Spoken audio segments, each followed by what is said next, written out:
The wind in the Dakota Territory did not simply blow. It hunted. It prowled across the endless, undulating seas of yellow grass, searching for any crack in a cabin wall or any gap in a coat collar. It carried the taste of dust and the metallic scent of coming snow, screaming over the flatlands with a voice that sounded like a living thing in pain. To the settlers who clung to the edge of the railroad tracks in the raw, unfinished town of Iron Creek, the wind was a constant reminder that they were intruders here. The land was vast, indifferent, and ready to swallow them whole if their vigilance wavered for even a single heartbeat. Clara Hayes stood in the center of her one-room schoolhouse, the walls vibrating slightly under the assault of a particularly violent gust.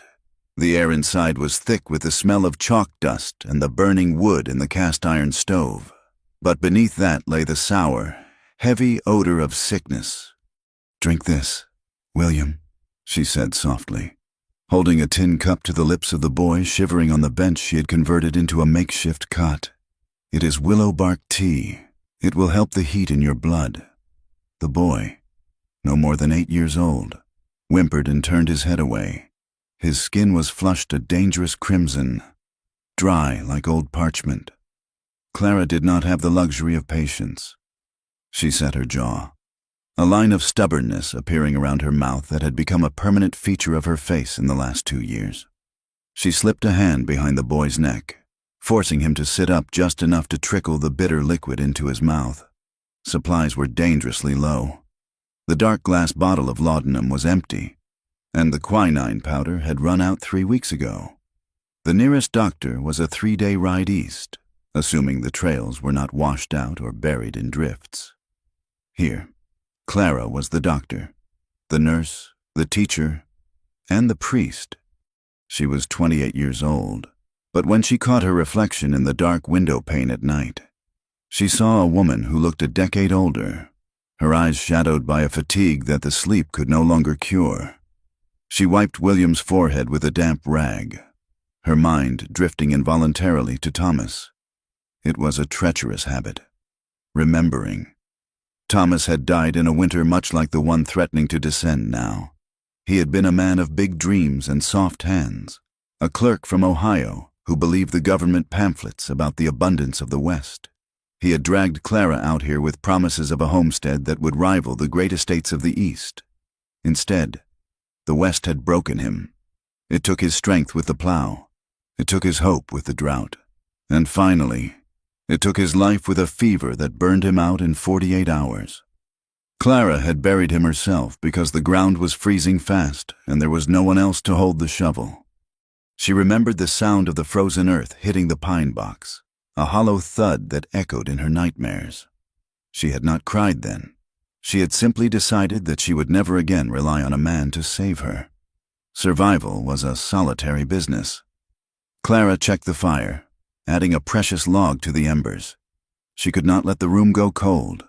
The boy's breathing was ragged, a sound like tearing paper. "Rest now," she whispered. "I will not leave you." She sat by the window, looking out at the gray horizon. Dust devils danced on the ridge, swirling columns of grit that rose and fell like ghosts.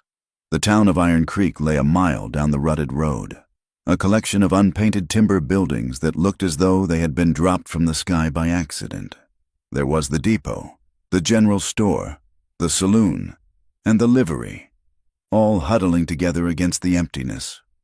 It was a place of hard men and tired women, held together by the thin steel ribbon of the railroad and the cattle that were driven up from Texas.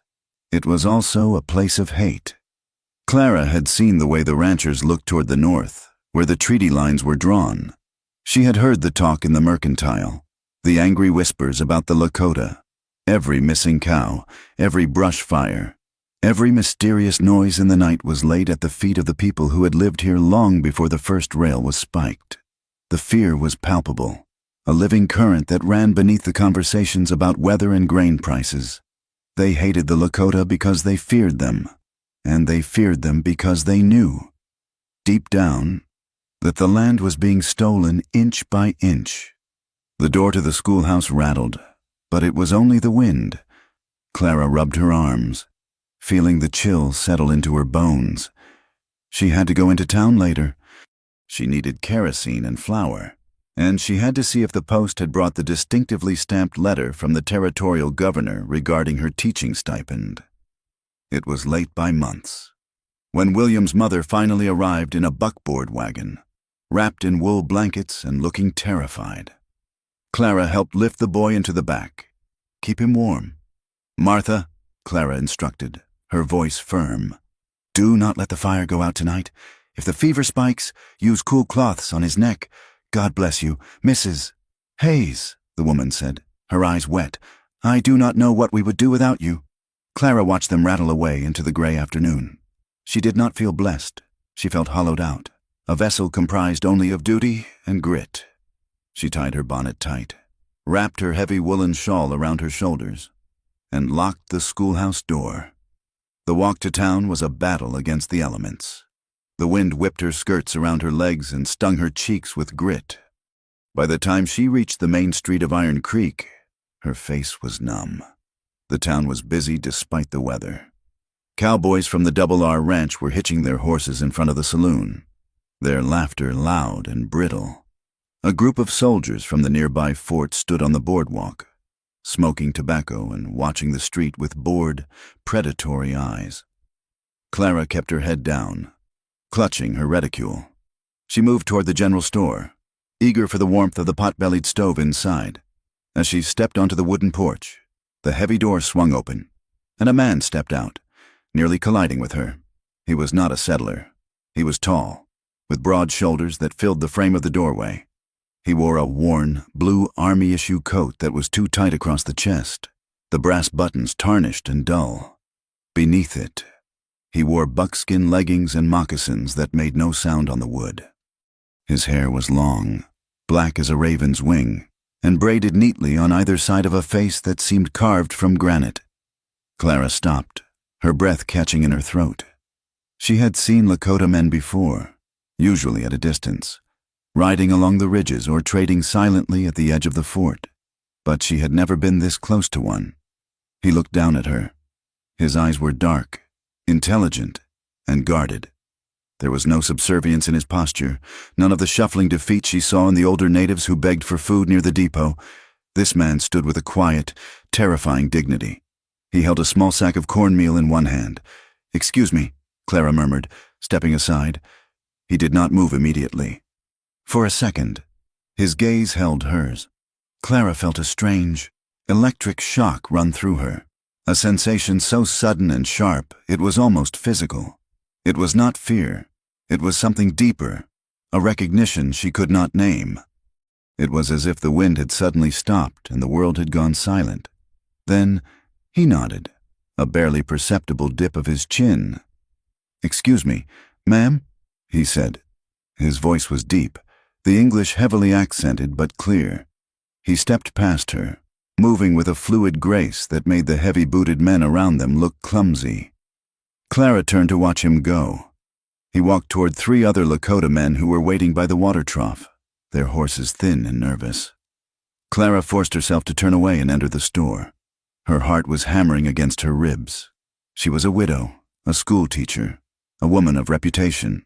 She had no business staring at a savage. The word tasted sour in her mind as soon as she thought it. Savage. That was what the town called them. But the man in the army coat had not looked like a savage. He had looked like a king in exile. The general store was warm and smelled of coffee beans, leather, and sawdust. Mr.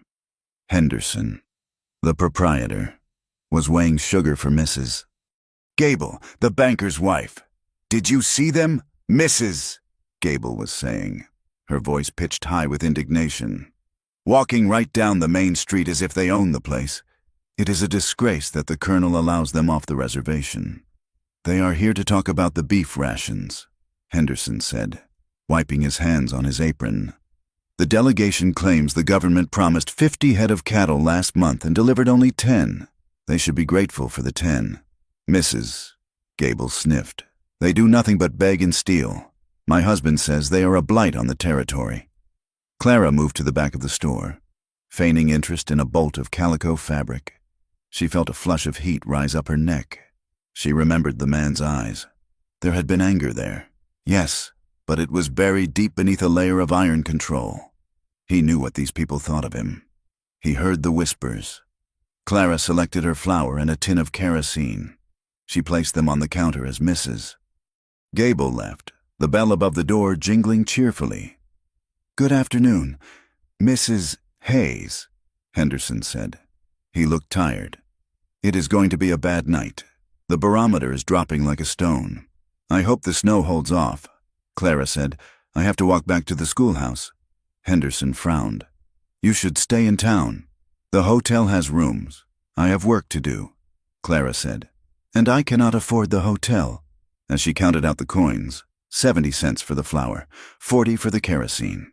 A shout erupted from the street outside. It was followed by the crash of something breaking and the high, terrified whinny of a horse. Clara and Henderson exchanged a look.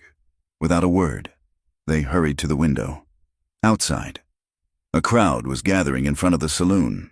In the center of the muddy street, a burly ranch hand named Bates was shoving one of the older Lakota men. Bates was known in Iron Creek for two things: his capacity for whiskey and his vicious temper. He was swaying on his feet, his face purple with rage. "You thieving red devil!" Bates roared, his voice slurring. "I saw you. You were eyeing my mare, thinking about cutting her loose. Were you?" The older Lakota man held his hands up, palms open, shaking his head. He spoke rapidly in his own tongue, looking around for help. Bates shoved him again, harder this time. The old man stumbled back, tripping over his own feet and falling into the mud. The crowd laughed. It was a cruel, ugly sound. "Speak English," Bates shouted, "or are you too stupid to learn?" Suddenly, the tall man from the store cut through the crowd. He moved fast. He stepped between Bates and the fallen elder, his posture shifting from calm to lethal in a fraction of a second. He did not touch Bates, but he stood so close that the ranch hand flinched backward. "He did not touch your horse," the tall man said. His voice carried over the wind. "We are leaving. Stand aside." Bates blinked, surprised by the English and the defiance. He looked at the crowd, sensing he had an audience to perform for.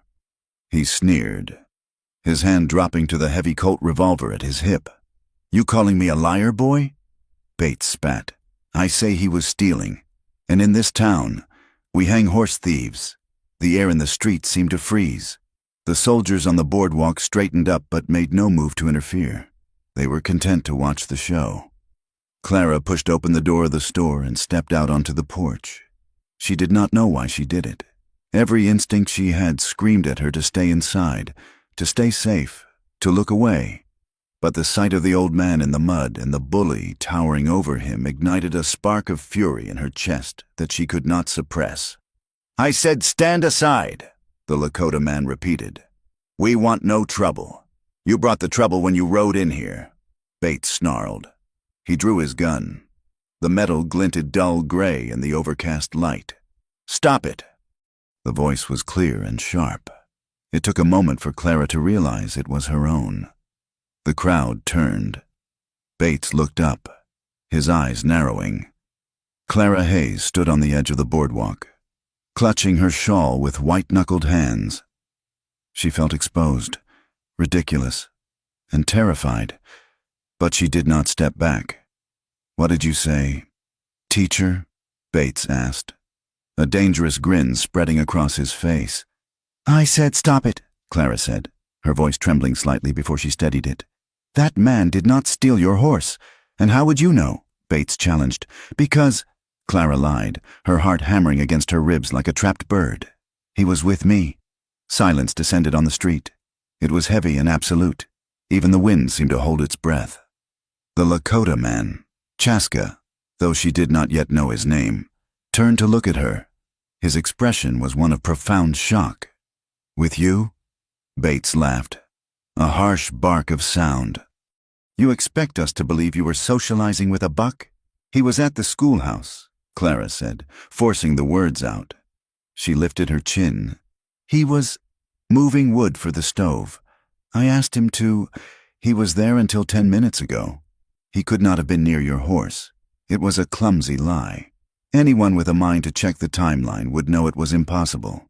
But Clara Hayes was the widow of a respected man, and she was the town schoolteacher. Her word carried a weight that Bates's drunken accusations did not. Bates looked from Clara to the Lakota man and back again. He lowered the gun slowly, his face twisting in disgust. "Well, ain't that something?" he sneered. "The widow Hayes, entertaining guests. I guess we know where your sympathies lie. Lady." He holstered the gun and spat on the ground near the tall man's boots. "Get out of here," Bates muttered, "before I change my mind." The tall Lakota man did not look at Bates. He looked at Clara. For a long moment, across the muddy expanse of the street, they were the only two people in the world. His eyes were searching hers, trying to understand why she had done this, why she had thrown her reputation into the mud to save a stranger. Then he turned, helped the older man to his feet, and spoke a sharp command in his own language. The delegation mounted their horses. As they rode past the general store, the tall man looked at Clara one last time. He gave a single, solemn nod. It was not a smile, but it was an acknowledgement, a debt recorded. Then they were gone, riding out toward the open prairie. Clara was left standing on the boardwalk, shivering uncontrollably. The crowd began to disperse, but the looks they cast her were no longer indifferent. They were cold, suspicious. "Mrs." Gable walked past her without a word, pulling her skirts aside as if Clara were contagious. "You should not have done that. Mrs. Hayes," Henderson said quietly from the doorway. "You have made enemies today." Clara picked up her flour and kerosene. "I could not watch him be shot for nothing," she said. "It was not for nothing." Henderson said, "It was for being Lakota. In this town, that is crime enough." Clara walked home with her head high, but inside, she was crumbling. She felt the eyes of the town on her back, burning like brands. She had crossed a line. She had taken the side of the enemy. By the time she reached the schoolhouse, the sky had turned a bruised purple. The temperature plummeted 20 degrees in the span of an hour. The storm that had been threatening all day finally broke with the violence of a dam bursting. The wind howled like a wounded animal, tearing at the shingles of the roof. Snow did not fall. It was driven sideways, a wall of white that erased the world. Clara barred the door and shoved rags into the cracks of the window frames. She lit the kerosene lamp, the small flame flickering in the draft. She made herself a cup of tea, her hands shaking so badly the cup rattled against the saucer. She sat by the stove, listening to the screaming darkness outside. She thought of the tall man. Where was he? Was he out in this? The thought made her stomach twist. Hours passed. The storm intensified. The cabin groaned under the weight of the wind. Clara dozed in her chair, wrapped in a quilt, her dreams fragmented and anxious. She woke to a sound that was not the wind. It was a frantic, rhythmic banging on the door. Clara sat up, her heart leaping into her throat. Who would be out in this? Travelers died in storms like this, wandering in circles until the cold stopped their hearts. The banging came again, desperate and heavy. "Help!" a voice cried out. It was muffled by the wood and the wind, high-pitched and female. "Please, help!" Clara grabbed the lantern and the heavy iron poker from the fireplace. She moved to the door, hesitating. It could be a trick. It could be Bates, drunk and looking for revenge. But the voice cried out again, a sound of pure anguish. Clara lifted the bar and pulled the door open. The wind slammed into her, nearly extinguishing the lantern. Snow swirled into the room. Standing on the step was a figure wrapped in a buffalo robe, crusted with ice. It was a woman. Her face was blue with cold, her eyes wide with terror. She was Lakota. "Please," the woman gasped, her English broken and thick. "My boy, Snake, he is burning. A snake bite? In this weather?" It seemed impossible, but the prairie was full of strange cruelties. Perhaps a rattler had sought the warmth of a lodge or a blanket and had struck when disturbed. "He die," the woman sobbed, grabbing Clara's sleeve. "You medicine woman. I see you fix boy at school. Please." Clara looked out into the white void. To go out there was madness. She could freeze. She could get lost.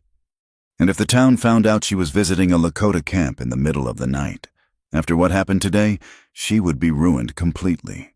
They would drive her out. She looked at the woman's face. She saw the same desperation she had felt when Thomas was dying.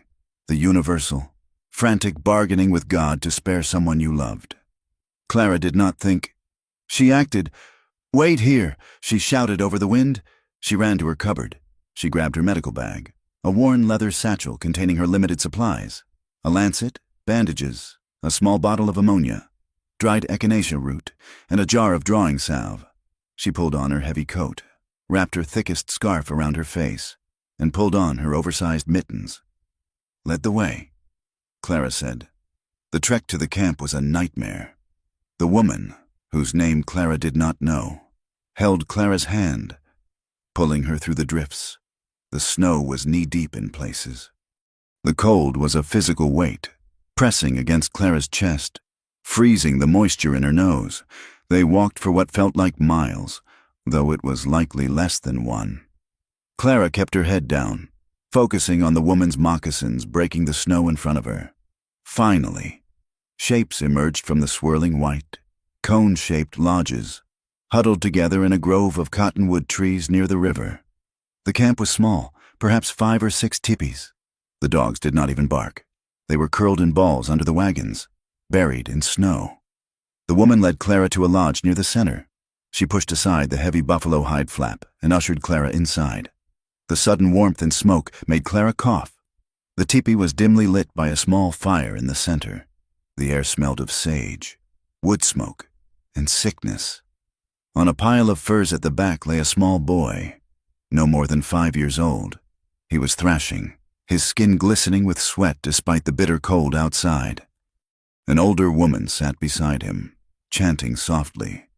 She looked up as Clara entered, her eyes narrowing in suspicion. The younger woman, the mother, spoke rapidly in Lakota, gesturing to Clara and the bag. The older woman fell silent, moving aside reluctantly. Clara knelt beside the boy. She unwrapped his leg. The bite was on the calf, 2 angry puncture wounds. The surrounding flesh swollen tight and purple. It was bad. The venom had been in him for hours. She opened her bag. Her hands were clumsy with cold, and she had to rub them together over the fire to get the feeling back. "I need hot water," Clara said, "and clean cloth." She worked through the night. The storm raged outside, shaking the canvas walls of the lodge. But inside, Clara was in her element. She lanced the wound to drain the infection, though she knew sucking the venom out was useless at this stage. She made a poultice of the echinacea and the drawing salve, binding it tight to the leg. She bathed the boy's burning forehead with snow the mother brought in a wooden bowl. She fought the fever with everything she had. She forced fluids down the boy's throat drop by drop. She watched his chest rise and fall, counting the breaths. The mother watched her every move, eyes wide and fearful. They did not speak the same language, but in the dim light of the dying fire, they spoke the language of mothers and healers. When the boy whimpered, Clara shushed him softly. When he shivered, she added her own shawl to his coverings. Hours bled into one another. Clara's back ached. Her eyes burned from the smoke, but she did not stop. Just before dawn, the wind died. The silence that followed was deafening. Clara touched the boy's forehead. It was cool and damp. The fever had broken. His breathing was deep and rhythmic. "He will live," Clara whispered. She looked at the mother and nodded. "He will sleep now." The mother collapsed forward, burying her face in her hands, weeping silently. She reached out and took Clara's hand, pressing it to her forehead. "Thank you," she whispered. "Thank you." Clara stood up. Her legs were stiff. She felt lightheaded with exhaustion. She needed fresh air. "I must go," Clara said, "before the town wakes." She packed her bag and stepped out of the lodge. The world had been transformed. The storm had left the plains covered in a pristine, blinding sheet of white. The sky to the east was bleeding pink and gold, the sun just beginning to crest the horizon. The air was still and bitterly cold. Clara took a step, her boot slipping on a patch of ice hidden beneath the fresh snow. Her legs, weak from the long night of kneeling, gave way. She pitched forward, bracing herself for the hard impact. It never came. Strong hands gripped her arms, stopping her fall. The grip was firm, unyielding, yet surprisingly gentle. Clara gasped, looking up. He was standing there. The tall man from the general store. He was wrapped in a heavy blanket, his hair loose around his shoulders. He looked down at her, his dark eyes wide with disbelief. He looked from her face to the lodge she had just exited, and then back to her. He saw the fatigue etched into her features, the medical bag clutched in her hand. "You," he said. His voice was rough with sleep and shock. Clara regained her balance, her heart pounding a frantic rhythm against her ribs. She was standing in the middle of a Lakota camp, at dawn, held in the arms of the man she had lied to save. "You are the woman from the town," he said, and it was not a question. "You were in my sister's lodge?" Clara nodded, pulling her arms gently from his grasp. She stepped back, wrapping her coat tighter around herself. "Her son was sick," Clara said, her voice shaking in the cold air. "She came for me." "You saved him?" Chaska asked. "I did what I could," Clara said. "The fever has broken." Chaska stared at her. He looked at the white woman who stood shivering in the snow, the woman who had faced down a gunman for him yesterday, and who had walked through a blizzard to save his nephew tonight. The hostility she had seen in the town was nowhere in his face now. There was only a profound, bewildered wonder. "Why?" he asked softly. "Why would you do this?" Clara looked at him. The sun crested the horizon, setting the snow on fire with light. "Because he is a child," she said simply. "And I'm a nurse." She turned to go, but she felt his hand touch her elbow. A light touch, barely there, but it stopped her in her tracks. "Wait," Chaska said. "The snow is deep. You cannot walk back alone." Clara looked back at him. The golden light caught the sharp angles of his face. "I will take you," he said. And in the silence of the winter morning, with the world white and new around them, Clara knew that her life had just changed irrevocably. She had walked into the storm to save a child, but standing there looking into his dark eyes, she wondered if she was the one who was about to be saved. The morning sun did not bring warmth. It brought only a ruthless, illuminating clarity. As the gray light washed over the snow-covered plains, the Lakota camp was revealed not as a place of mystic shadow, as it had seemed in the storm, but as a collection of stark, desperate realities. Clara stood by the dying fire outside the lodge, her breath pluming in the frigid air. In the daylight, the poverty of the camp was impossible to ignore. The horses tethered near the river were rib-sprung and gaunt, pawing listlessly at the frozen ground for grass that was not there. The tippies were patched with mismatched scraps of canvas and hide, offering only thin protection against a wind that could freeze a man's blood in minutes. Old men sat wrapped in threadbare army blankets, their faces weathered into maps of deep gullies and ridges, watching her with eyes that held no hostility, only a profound, exhausted wariness. Children, too quiet for the morning, huddled together for warmth, their small limbs sticking out from coverings that were far too thin for a Dakota winter. This was not a war party. This was a remnant. It was a people being squeezed by an invisible hand, pushed onto land that shrank with every passing season, waiting for rations that the government agents promised but rarely delivered. Clara felt a flush of shame burn through her, hotter than the fire. She was a part of the world that had done this. She taught from books that spoke of manifest destiny and the march of civilization. But here, civilization looked like starvation. A movement to her right made her turn. The tall man, Chaska, stepped out of his sister's lodge. He had shed the blanket and wore his worn blue coat again, buttoned to the chin against the cold. He looked at the camp, his expression unreadable. Before turning his gaze to her, he approached her slowly, his boots crunching softly on the snow. He stopped a respectable distance away, removing his hat. "Wapila Tanka," he said. The words were low and resonant. Clara looked at him, uncertain. "It means big thanks," Chaska translated. his English formal and precise, as if he were choosing each word from a limited, precious supply. "You saved him. My nephew." Clara looked back at the lodge where the boy slept. "Your nephew?" she asked. "Yes," Chaska said. "The woman is Winona. My sister. Her husband was killed 2 winters ago. The boy is all she has." Clara felt the weight of the night shift and settle onto her shoulders. She had not just saved a random child. She had saved the kin of the man who had intervened for her in town. The threads of their lives were knotting together in ways she had not anticipated. "I am glad I could help," Clara said, her voice raspy from the smoke and lack of sleep. The venom was deep, but he is strong. He needs rest and food. "Food," Chaska repeated. The word hung in the air, heavy with implication. He looked away, toward the gaunt horses. "We will do what we can." As they stood there, an elder walked past, leaning heavily on a willow staff. He stopped and looked at Clara. His gaze was sharp, dissecting. He said something to Chaska in Lakota, his tone harsh and biting. Chaska replied calmly, but firmly. The old man spat on the ground near Clara's boots, not quite at her, but close enough to send a message, and walked on. "Do not mind him," Chaska said quietly. Though his jaw was tight, he remembers the time before the forts. He sees a white woman, and he sees the end of things. "I understand," Clara said. Though the hostility stung, she pulled her shawl tighter. "I should go. The town will be waking up." Chaska looked at the horizon. The sky was a pale, hard blue, and the wind was picking up again, whipping the loose snow into stinging clouds. "You cannot walk," he said. "The drifts are deep in the hollows.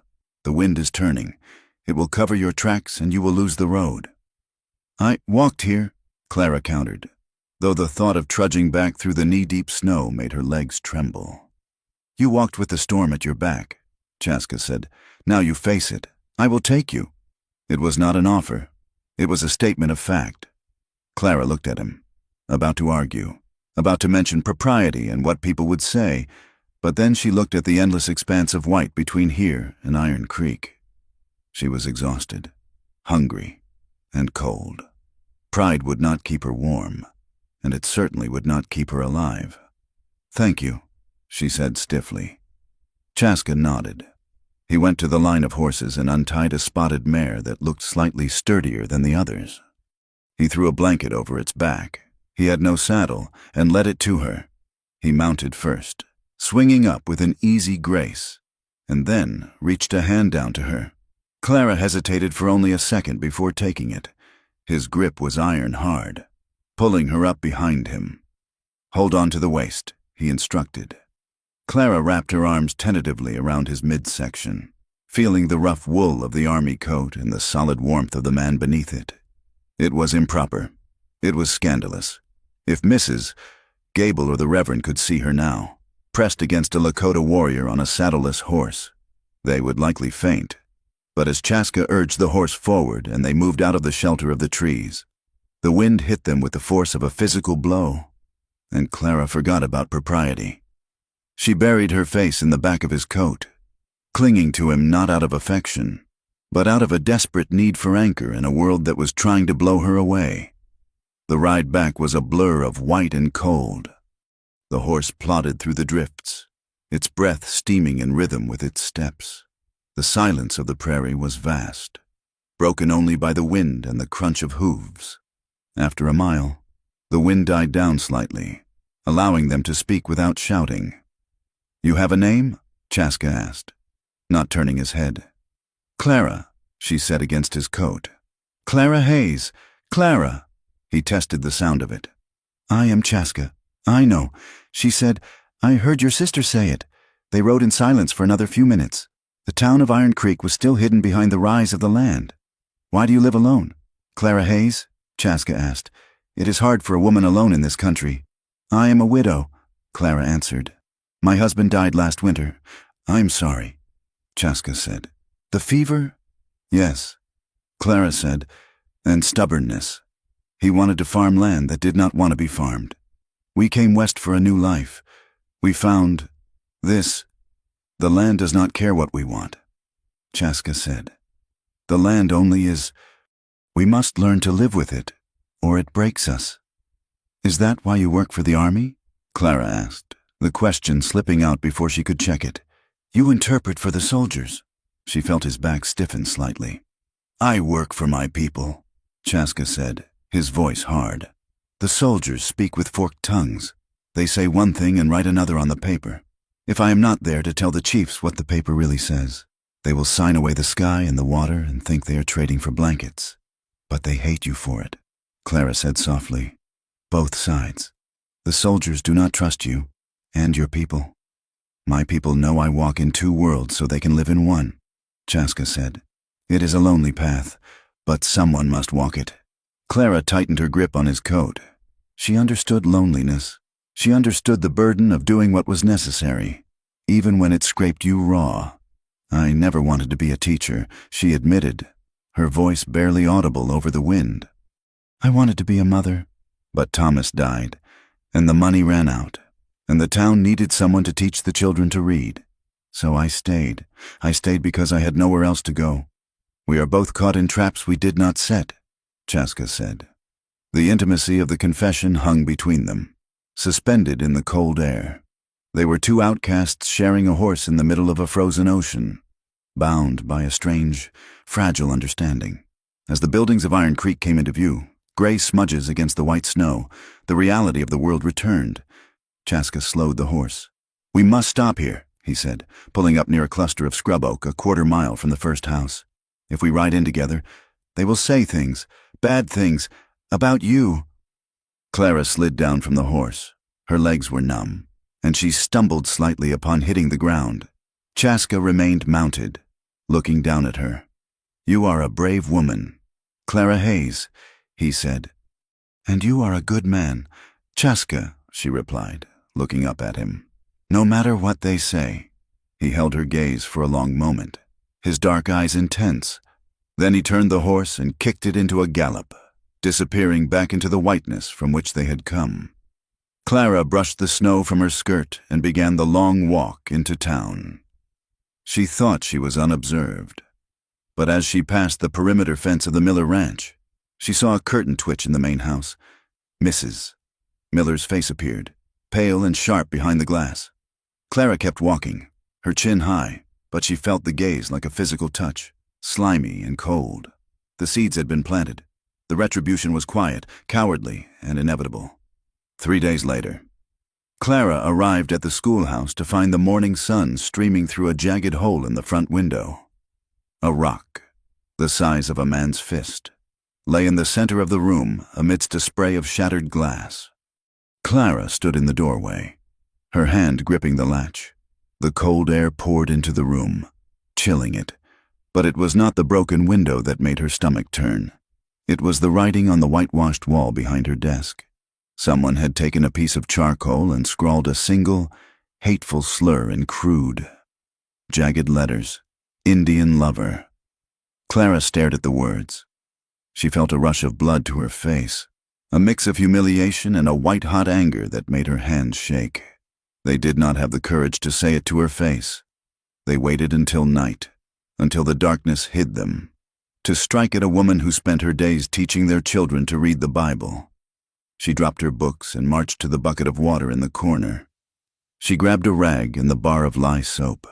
She scrubbed the wall with a ferocity that tore the skin of her knuckles. She scrubbed until the charcoal was gone, until the whitewash was gray and the wood beneath was raw.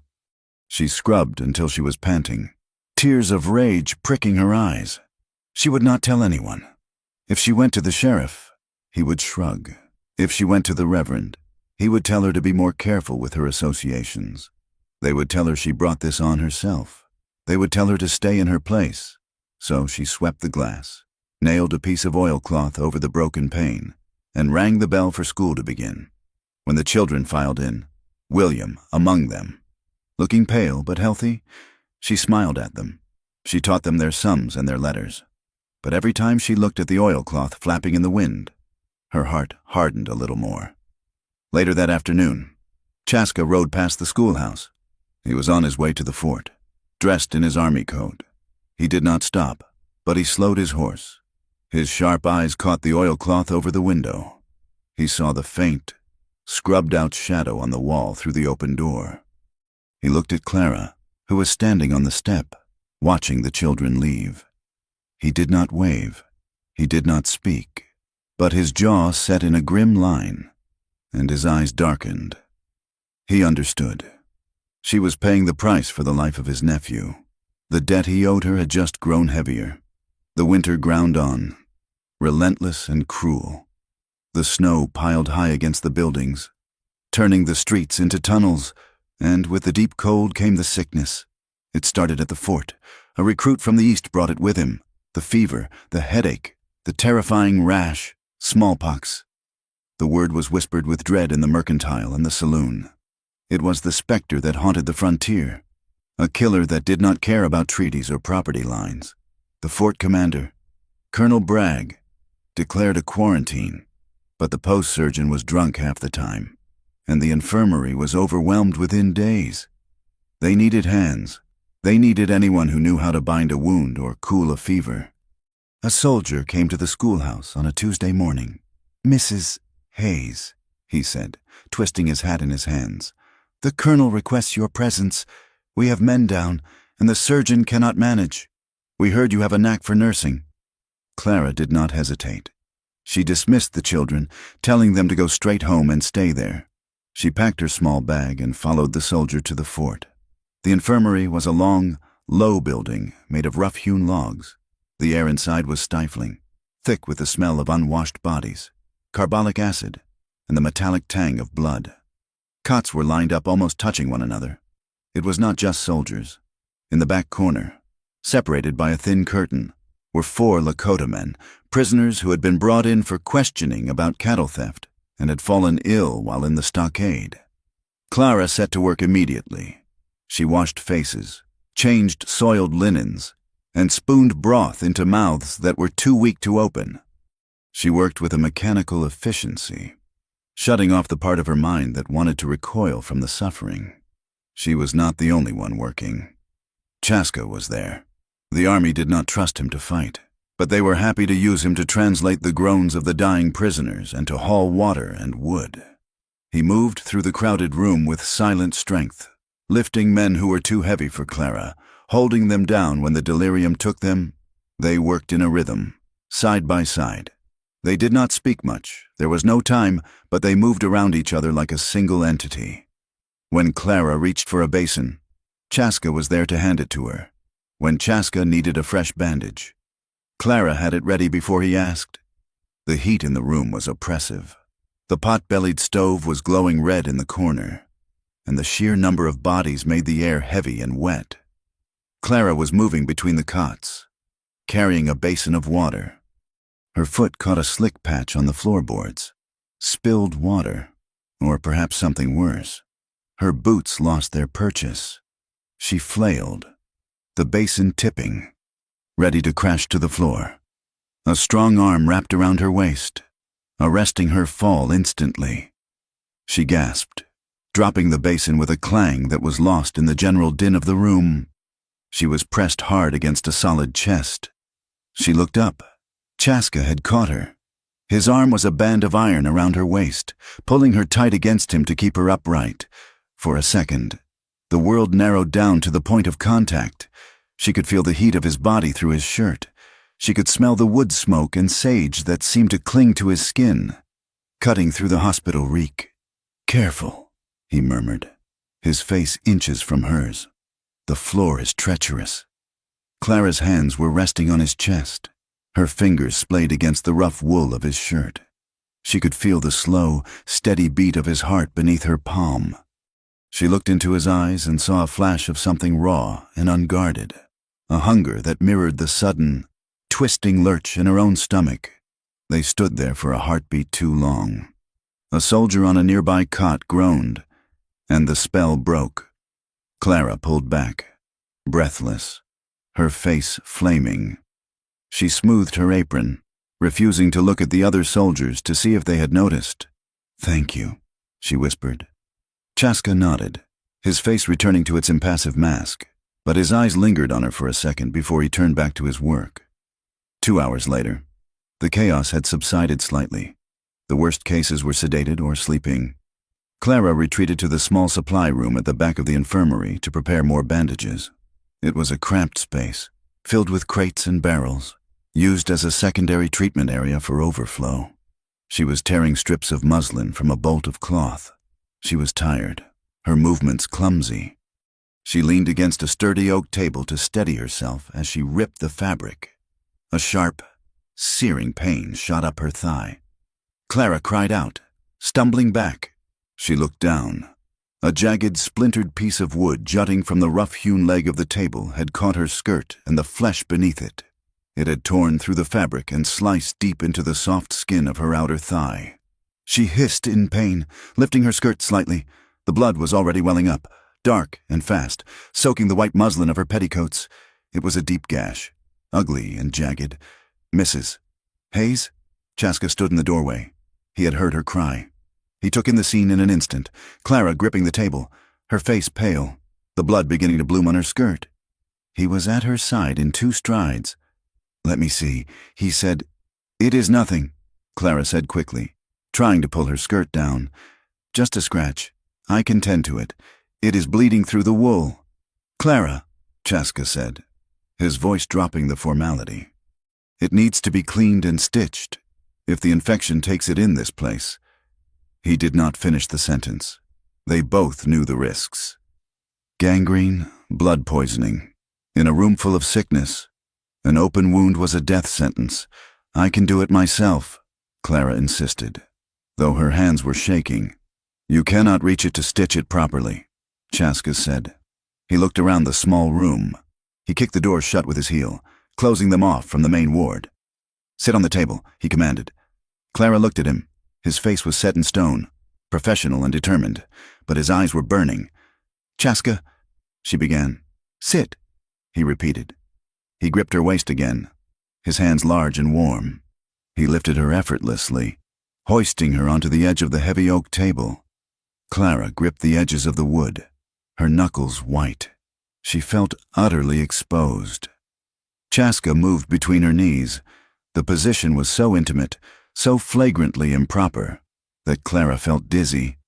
He reached for the basin of clean water and the bottle of carbolic acid on the shelf.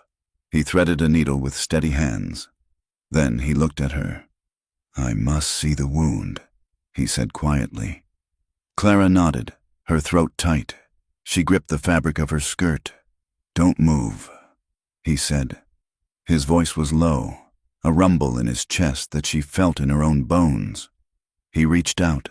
His hands were gentle, respectful, but firm. He lifted the heavy wool of her skirt, pushing up the layers of petticoats until the white skin of her thigh was exposed. The air in the small room seemed to vanish. The silence was heavy, charged with the electricity of a storm about to break. Chaska stared at the wound, but Clara saw his eyes flick briefly to the curve of her leg, the pale skin contrasting with his dark hands. His jaw tightened, a muscle jumping in his cheek. He was a man, and she was a woman. And in this small, enclosed space, the laws of the territory meant nothing. He dipped a cloth in the water and acid. "This will burn." He pressed the cloth to the cut. Clara gasped, her back arching, her hands gripping his shoulders instinctively to brace herself against the pain. "Easy," he murmured. "Easy." He cleaned the blood away. His fingers grazed her skin, rough calluses against velvet softness. Every touch sent a jolt through Clara that had nothing to do with pain. It was a fire, starting in her belly and spreading to her fingertips. She looked down at his bent head, the glossy black braids, the strong line of his neck.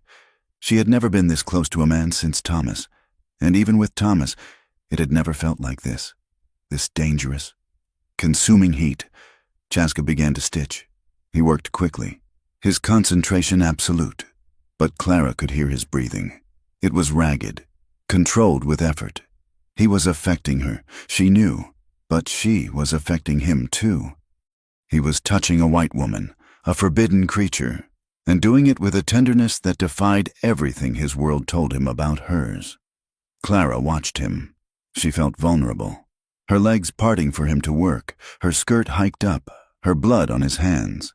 But she did not feel afraid. She felt safe, paradoxically, impossibly safe. She sensed that this man would kill to protect her. "Done," Chaska whispered. He tied off the thread and snipped it with a small knife. He took a clean bandage and wrapped it around her thigh, his hands lingering for a fraction of a second too long on the warmth of her leg. He smoothed her skirt back down, covering her. He stepped back abruptly, as if the proximity had suddenly become physically painful. He turned away, washing his hands in the basin with violent, scrubbing motions. Clara sat on the table, trembling. The pain in her leg was a dull throb now, overshadowed by the pounding of her heart. Chaska turned back to face her. His chest was heaving slightly. His eyes met hers, and the mask was gone entirely. There was no translator, no schoolteacher, just a man and a woman in a room that felt too small to contain what had just happened. They stared at each other, the air crackling between them.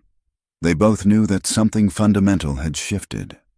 A line had been crossed, not on a map, but in the blood. They could not acknowledge it. To speak of it would be to give it power, and to give it power would be to invite destruction. In this world, a love like this was not a romance. It was a death warrant. "You should rest," Chaska said, his voice hoarse.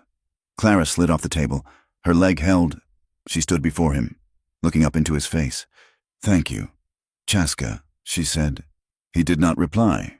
He simply looked at her, memorizing her face, before he turned and opened the door, letting the noise and the smell of the infirmary rush back in, drowning out the silence of what they almost said. Spring in the Dakota Territory did not arrive with the gentle unfolding of flowers or the soft warble of songbirds. It arrived like a brawler, violent and messy, tearing the white shroud of winter away to reveal a world of sucking mud and swollen, roaring rivers. The snowmelt cascaded down from the distant Black Hills, turning dry gulches into torrents that could sweep a wagon away in the blink of an eye. The earth, frozen hard as iron for months, softened into a mire that pulled boots from feet and trapped wagon wheels to the axles. Clara Hayes waged a daily war against this thaw in the small patch of ground behind her schoolhouse. She had planted early peas and radishes, optimistic foolishness born of a few days of sunshine. But the weather had turned on her. A sudden, vicious cold snap had crystallized the dew on the tender green shoots, turning them black and brittle. Clara knelt in the mud, her skirts gathered up and pinned, heedless of the damp seeping through the heavy fabric at her knees. She was trying to cover the remaining seedlings with straw and burlap, her hands red and stiff with cold. It was a small thing, a vegetable patch, but to Clara, it was a battle line.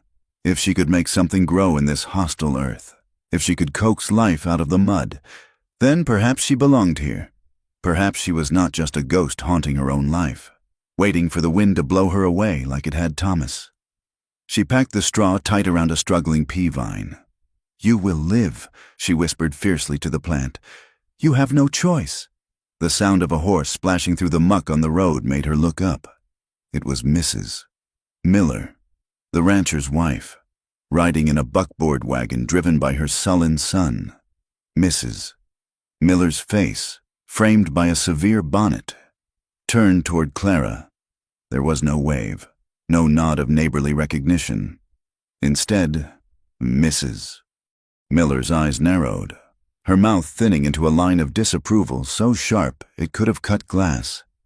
She stared at Clara for a long moment, then deliberately turned her head away, staring rigidly ahead as the wagon lurched toward town.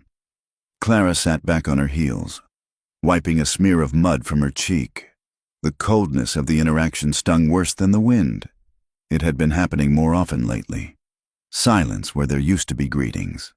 A sudden hush falling over the general store when she entered. The town of Iron Creek was small, and boredom was a fertile soil for gossip.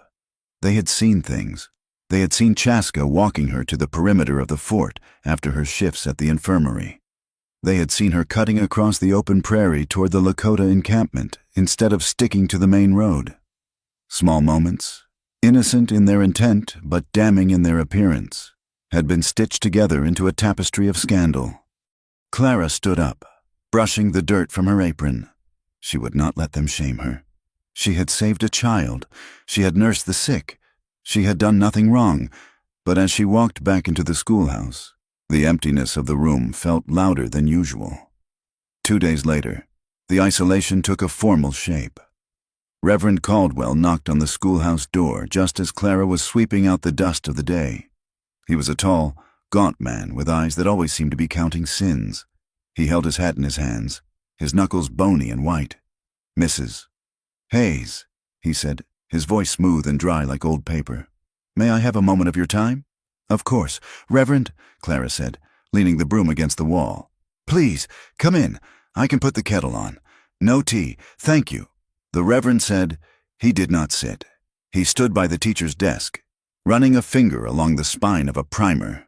"I am here on a matter of concern for the flock."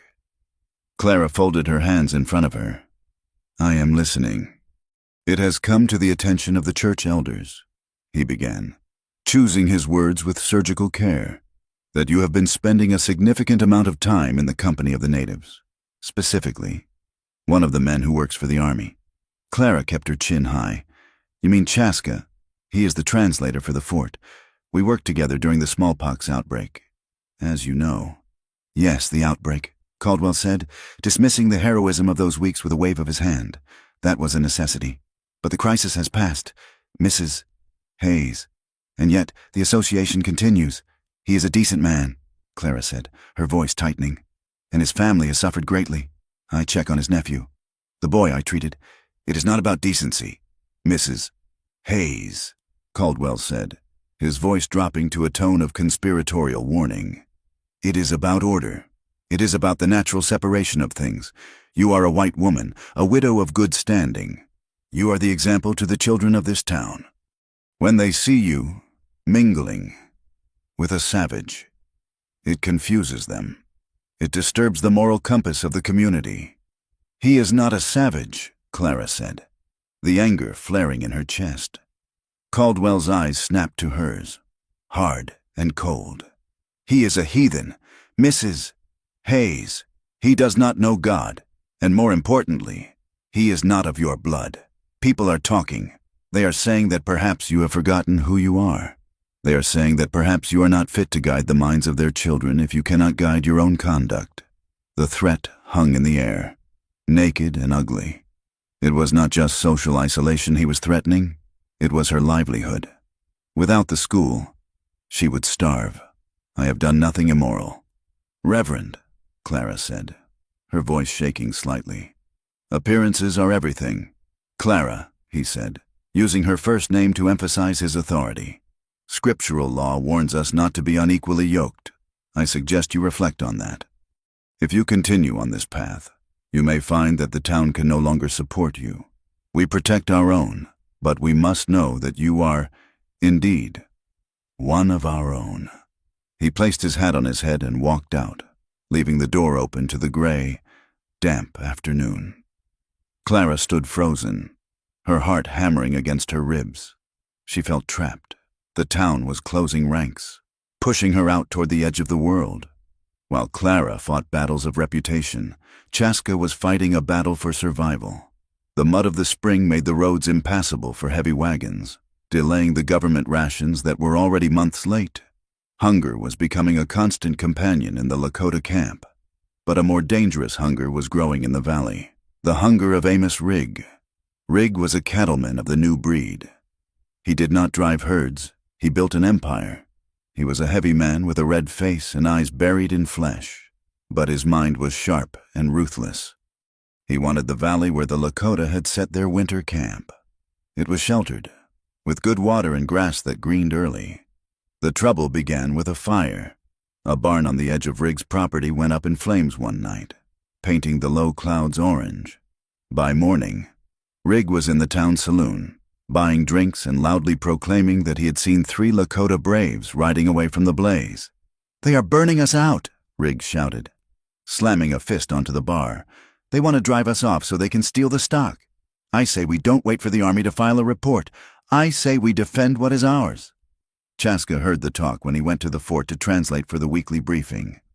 He stood in the corner of the colonel's office, invisible until called upon.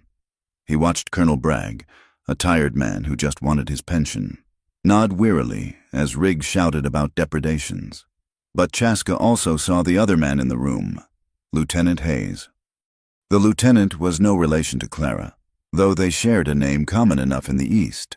He was young, ambitious, and possessed a cruelty that sat just beneath his polished manners like a coiled snake. He hated the frontier, and he hated the Lakota, whom he viewed as an obstacle to his promotion. He listened to Riggs with a gleam in his eye. Chaska knew, with the instinct of a man who had hunted wolves, that the fire was a lie. Riggs had burned his own barn. It was an old structure, rotting and empty. It was a small price to pay for a pretext to call in the cavalry. That evening, Chaska rode to the schoolhouse. He told himself he was going to ask Clara for more willow bark for his sister, who was suffering from joint pain in the damp weather. But as he tied his horse to the rail, he knew that was only half the truth. He needed to see her. He needed to look at someone who did not see him as a tool or a target. Clara opened the door before he could knock. She looked tired, circles of purple shadowing her eyes. "Chaska," she said, stepping back to let him in. "You should not be here. The Reverend was here. They are watching." "I will not stay long," Chaska said, remaining near the door. The air in the room was warm and smelled of chalk and dried herbs. It smelled of her. "I came for the willow bark. For Winona." Clara moved to her cupboard, her movements jerky with tension. She began filling a small sack. "You look burdened," she said, not turning around. "Your shoulders are carrying the sky today." Chaska watched her back. He wanted to tell her everything. He wanted to cross the room and rest his forehead against hers, but he stayed where he was. "It is the spring," he said. "It is a hard time." Clara turned, holding the sack. She looked at him, her gaze piercing through his evasion. "Do not lie to me, Chaska," she said softly. "I heard about the fire at Riggs' ranch. I heard what they are saying in town. They are blaming your people." "It is a lie," Chaska said, the bitterness spilling out. "Riggs burned it himself. I found tracks near the creek that crossed back toward his bunkhouse. Shod horses. My people do not shoe their ponies." "You must tell the colonel," Clara said, stepping closer. "The colonel listens to the wind that blows the loudest." Chaska said, "And right now, Riggs is screaming, and he has found an ally." "The lieutenant. Lieutenant Hayes?" Clara asked. Chaska nodded. "He is a man who wants war. He thinks a victory against hostiles will send him back to Washington with a medal. He and Riggs are weaving a net. They will use the fear of an uprising to justify a raid. They want the valley, and they want to break us." Clara's face went pale. "A raid? But there are women and children there. Old people. They do not care." Chaska said, "To them, we are not people. We are a problem to be solved with lead." "I will speak to the colonel," Clara said, a fierce light igniting in her eyes. "I will tell him what you found. I will tell him Riggs is a liar." "No!" Chaska's voice was sharp, startling them both. He took a step forward, his hand raising as if to stop her physically. "You must not—" "Why?" Clara demanded. "Because I am a woman? Because you are already in danger," Chaska said, his voice dropping to an intense whisper. "If you speak for us now, after the gossip, after the window was broken, they will say you have turned traitor. They will say I have bewitched you. It will not help my people, and it will destroy you. The lieutenant hates me. Clara, if he thinks you are my ally, he will use you to hurt me." Clara stared at him, the reality of his words sinking in. She saw the fear in his eyes, not fear for himself, but fear for her. "So we do nothing?" she asked, her voice trembling. "We wait for them to come?" "We wait," Chaska said. "I will watch. I will try to keep the young men from doing anything foolish that Riggs can use as an excuse. We must be stone. We must endure." He took the sack of bark from her hand. His fingers brushed hers, warm and rough. The contact sent a jolt through him that almost made him drop the bag. "Stay safe. Clara Hayes," he said. He turned and left, disappearing into the gray twilight. But Clara could not be stone. She was water, pliable, perhaps, but persistent. She could not march into the colonel's office, but she could listen. In the days that followed, Clara became a ghost in her own town. She went to the general store and lingered over the dry goods, her ears straining to catch the conversations of the ranch hands near the stove. She sewed near her open window when the soldiers rode past, listening to their banter. She learned small things. She heard a drunken drover from Riggs' outfit brag about lighting up the night. She noted which supplies were being loaded onto the army wagons, extra ammunition, field rations. She kept a small journal hidden under her mattress, recording dates, times, and names. It was a fragile shield against the coming violence, but it was the only one she had. A week later, on a Saturday when the school was closed, Clara walked out to the Lakota camp. She took the long way, following the creek bed to stay out of sight of the road. She told herself she was going to check on the boy's leg, but the pull in her chest was for the uncle, not the nephew. The camp was quiet. The mud was drying in patches, leaving cracked, brown earth. Chaska was sitting near the river, repairing a bridle. He saw her coming and rose, his face softening in a way that made Clara's breath catch. He did not scold her for coming. He seemed to accept that she was as stubborn as the land itself. "Come," he said, after she had checked the boy and left a jar of honey for the family. "I will show you something."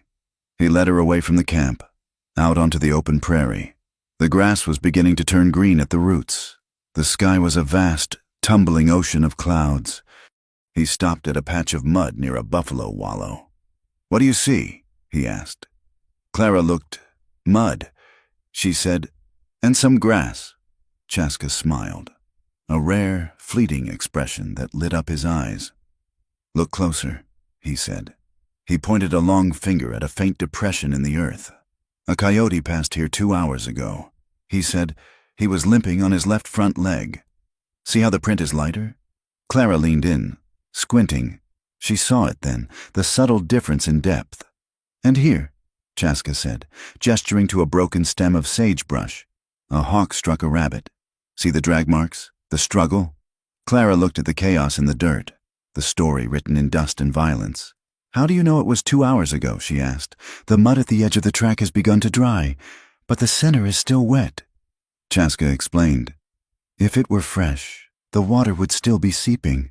If it were old, the edges would be crumbling."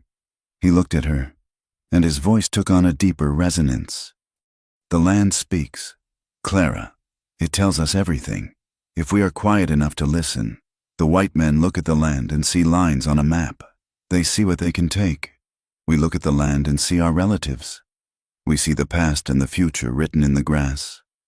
Clara looked out at the horizon.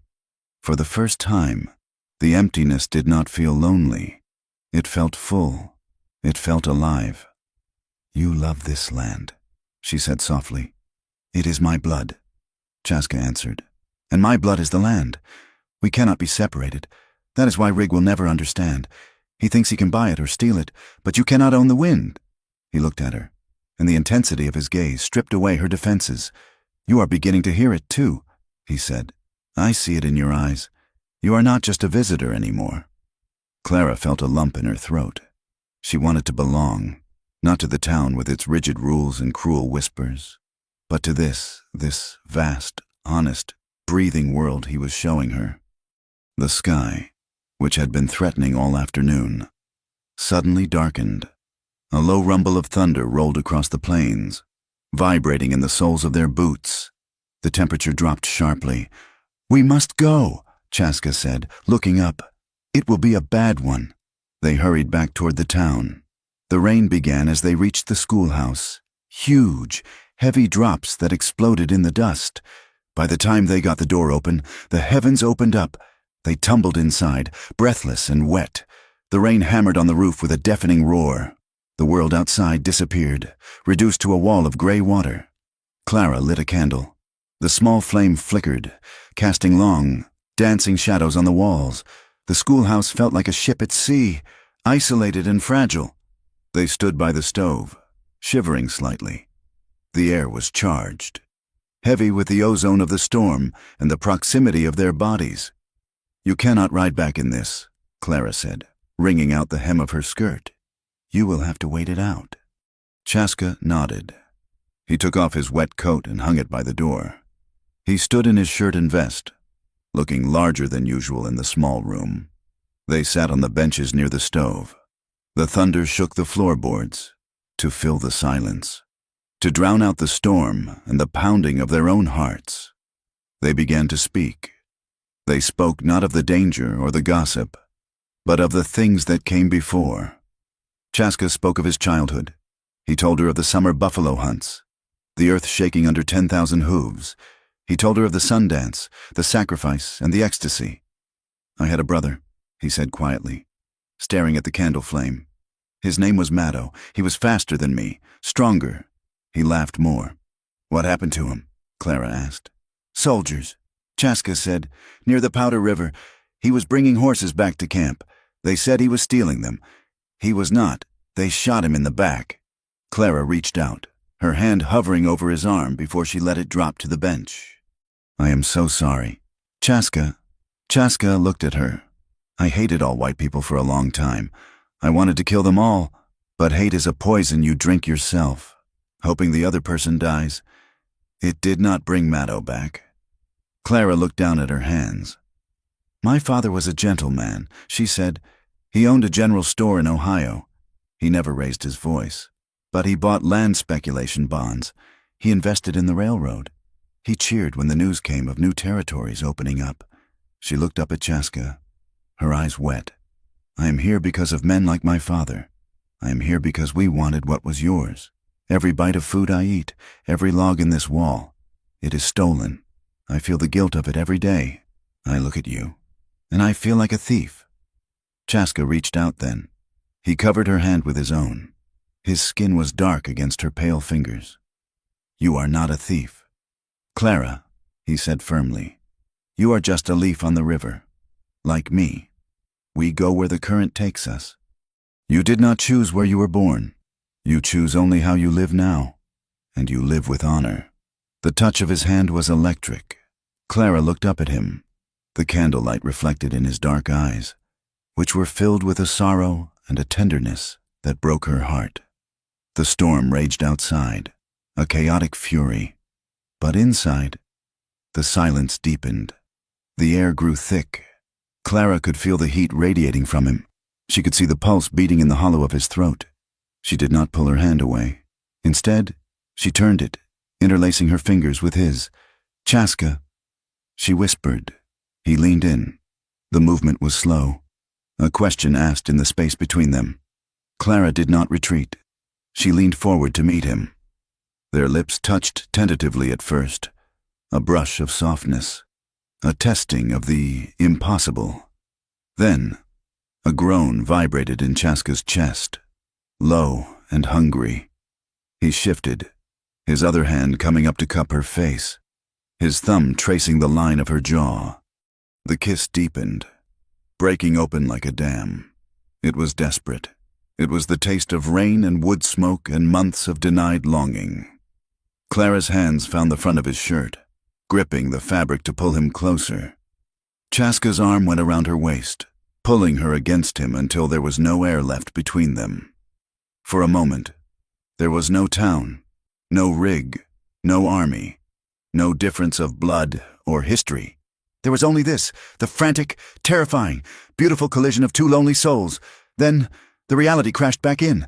Chaska tore his mouth away, gasping for air. He pulled back, his chest heaving. He looked at her, his eyes wide, the pupils blown black. His hand was still on her face, his fingers trembling. "No," he whispered. His voice was rough, shredded by desire and fear. "No, we cannot." Clara reached for him, her body aching with the sudden loss of contact. "Why?" "Because," Chaska said, pulling his hand away as if her skin burned him. "If they find out, if they know." "They will destroy you. Clara, they will burn this school. They will run you out into the wilderness." "I don't care," Clara said, and she meant it. In that moment, She would have burned the world down to feel his mouth on hers again. "I care," Chaska said fiercely. He stood up, putting distance between them. "I cannot be the reason you lose everything. And if they find me with you, like this, they will not just jail me. They will hang me from the cottonwood by the river." The brutal truth of his words hit Clara like a slap. She slumped back on the bench, bringing her fingers to her lips, which still tingled with the memory of him. Chaska walked to the window, staring out at the rain-lashed darkness. He stood with his back to her, rigid and tense. "We must be careful," he said, his voice flat and hard, rebuilding the walls he had just torn down. "We must never do that again." Clara looked at his broad back. She knew he was right. She knew the danger was lethal. But as she listened to the thunder roll away into the distance, she knew something else. Too, they had crossed the line, and no matter what he said, no matter how high they built the walls, they could never go back to being strangers. The storm had passed, but the lightning had already struck. The summer of the late 1870s descended upon the Dakota Territory like a judgment. The gentle green of the spring vanished, replaced by a brown, brittle landscape that crunched underfoot. The sun was a white-hot coin pressed against the sky, bleaching the color from the earth and shimmering in waves of heat off the horizon. Dust was everywhere. It sifted through the cracks in the window frames, coated the leaves of the cottonwood trees in gray powder, and gritted between the teeth of every man, woman, and child in Iron Creek. Tempers in the town rose with the mercury. Men fought over seats in the saloon. Horses snapped at their tethers, and the unease that had been simmering all winter began to boil. Amos Rigg fanned the flames. The cattleman rode into town on a Tuesday, his face red and sweating. His horse lathered despite the slow pace.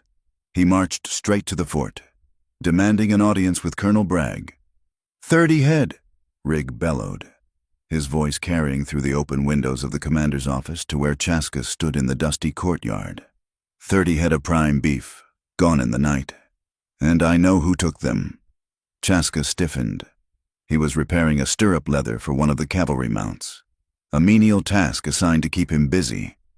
He listened as Rigg spun his tale. The cattleman claimed to have seen tracks, unshod ponies, driving the herd north toward the river where the Lakota were camped. It was a clumsy lie. Chaska knew the ground near Rigg's pasture. It was baked hard as stone. It would take an expert tracker to read sign there, and Rigg could barely track a wagon on a muddy road. Furthermore, the Lakota hunters had been ranging south, not east, following the thinning buffalo herds. They had no use for Rigg's slow, fat cattle when the deer were moving, but truth mattered little in the heat. Colonel Bragg, wiping his forehead with a damp handkerchief, looked at Rigg. "Are you certain, Mr. Rigg? This is a serious accusation. To move against the camp requires justification. I saw what I saw. Colonel, Rigg insisted. And if the army will not protect the taxpayers of this territory, then perhaps we will have to protect ourselves. I have 20 men ready to ride." It was a threat, veiled but clear. If the army did not act, there would be a vigilante war.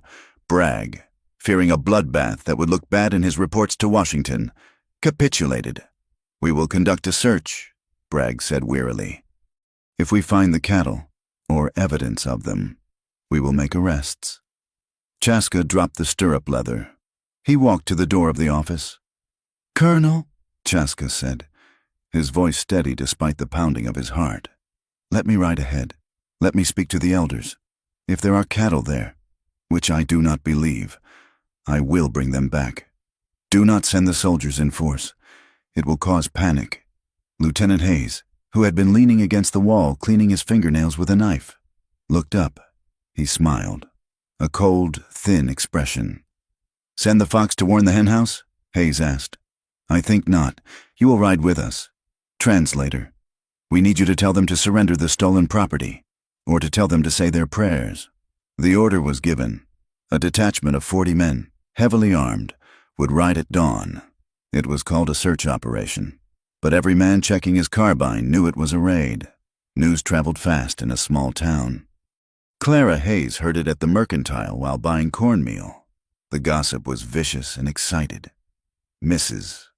Miller was telling anyone who would listen that Rig was finally going to clean out the nest of vipers by the river.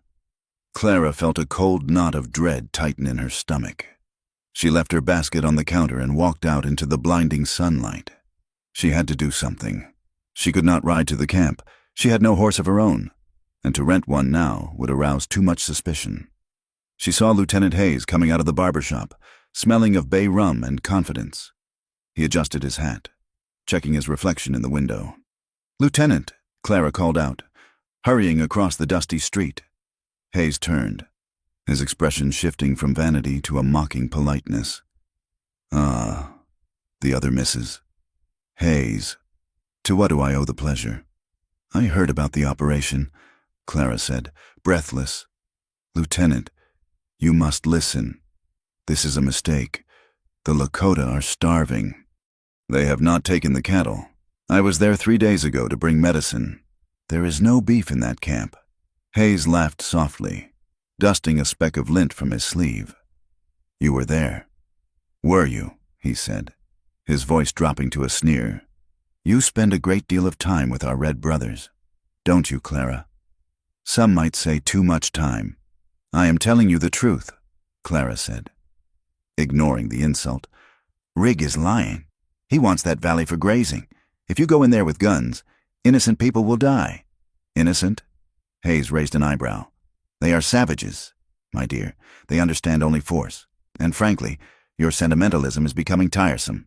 It is one thing to play nursemaid to a sick child. It is another to interfere in military matters." He stepped closer, invading her personal space.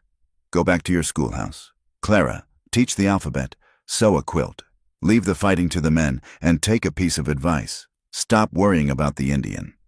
It makes people wonder where your loyalties lie. And in times like these, loyalty is everything." He tipped his hat and walked away, his spurs jingling in the dust. Clara stood there, trembling with rage and helplessness.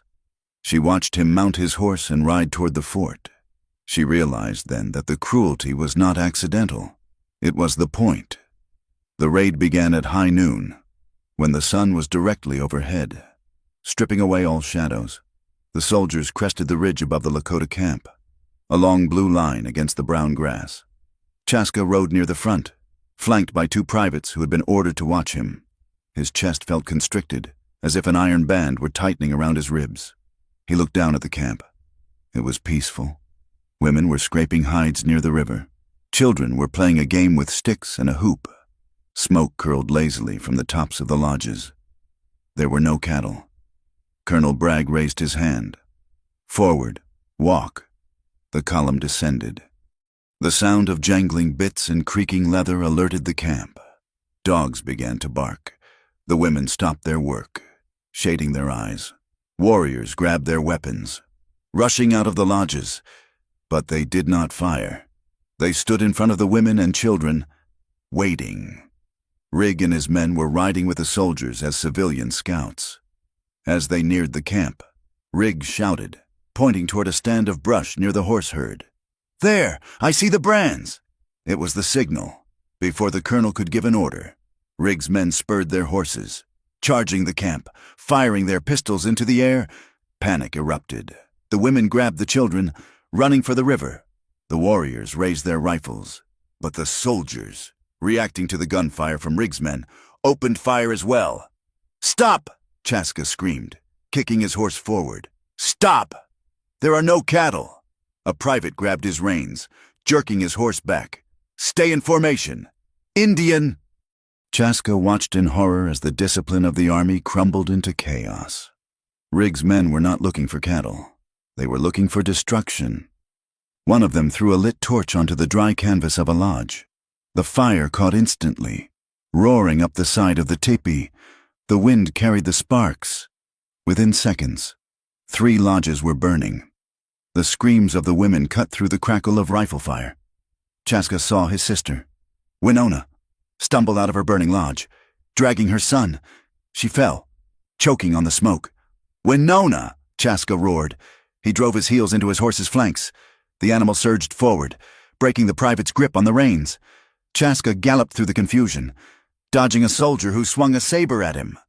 He reached his sister, leaping from the saddle while the horse was still moving. He grabbed Winona, hoisting her up. He grabbed the boy, tucking him under his arm. "Run to the river," he shouted in Lakota. "Go into the willows." As he pushed them toward safety, a shot rang out, close and loud. Chaska turned. 10 yards away. His uncle, the old man who had looked at Clara with such suspicion, was standing his ground, holding only a feathered staff. He was shouting at the soldiers to stop. One of Riggs' men, a man with a scar across his nose, raised his rifle and fired. The old man's head snapped back. He crumpled to the ground, the feathers on his staff fluttering as they hit the dust. "No!" Chaska screamed. He lunged toward the shooter, his knife drawn, blind with grief and rage. "Stand down."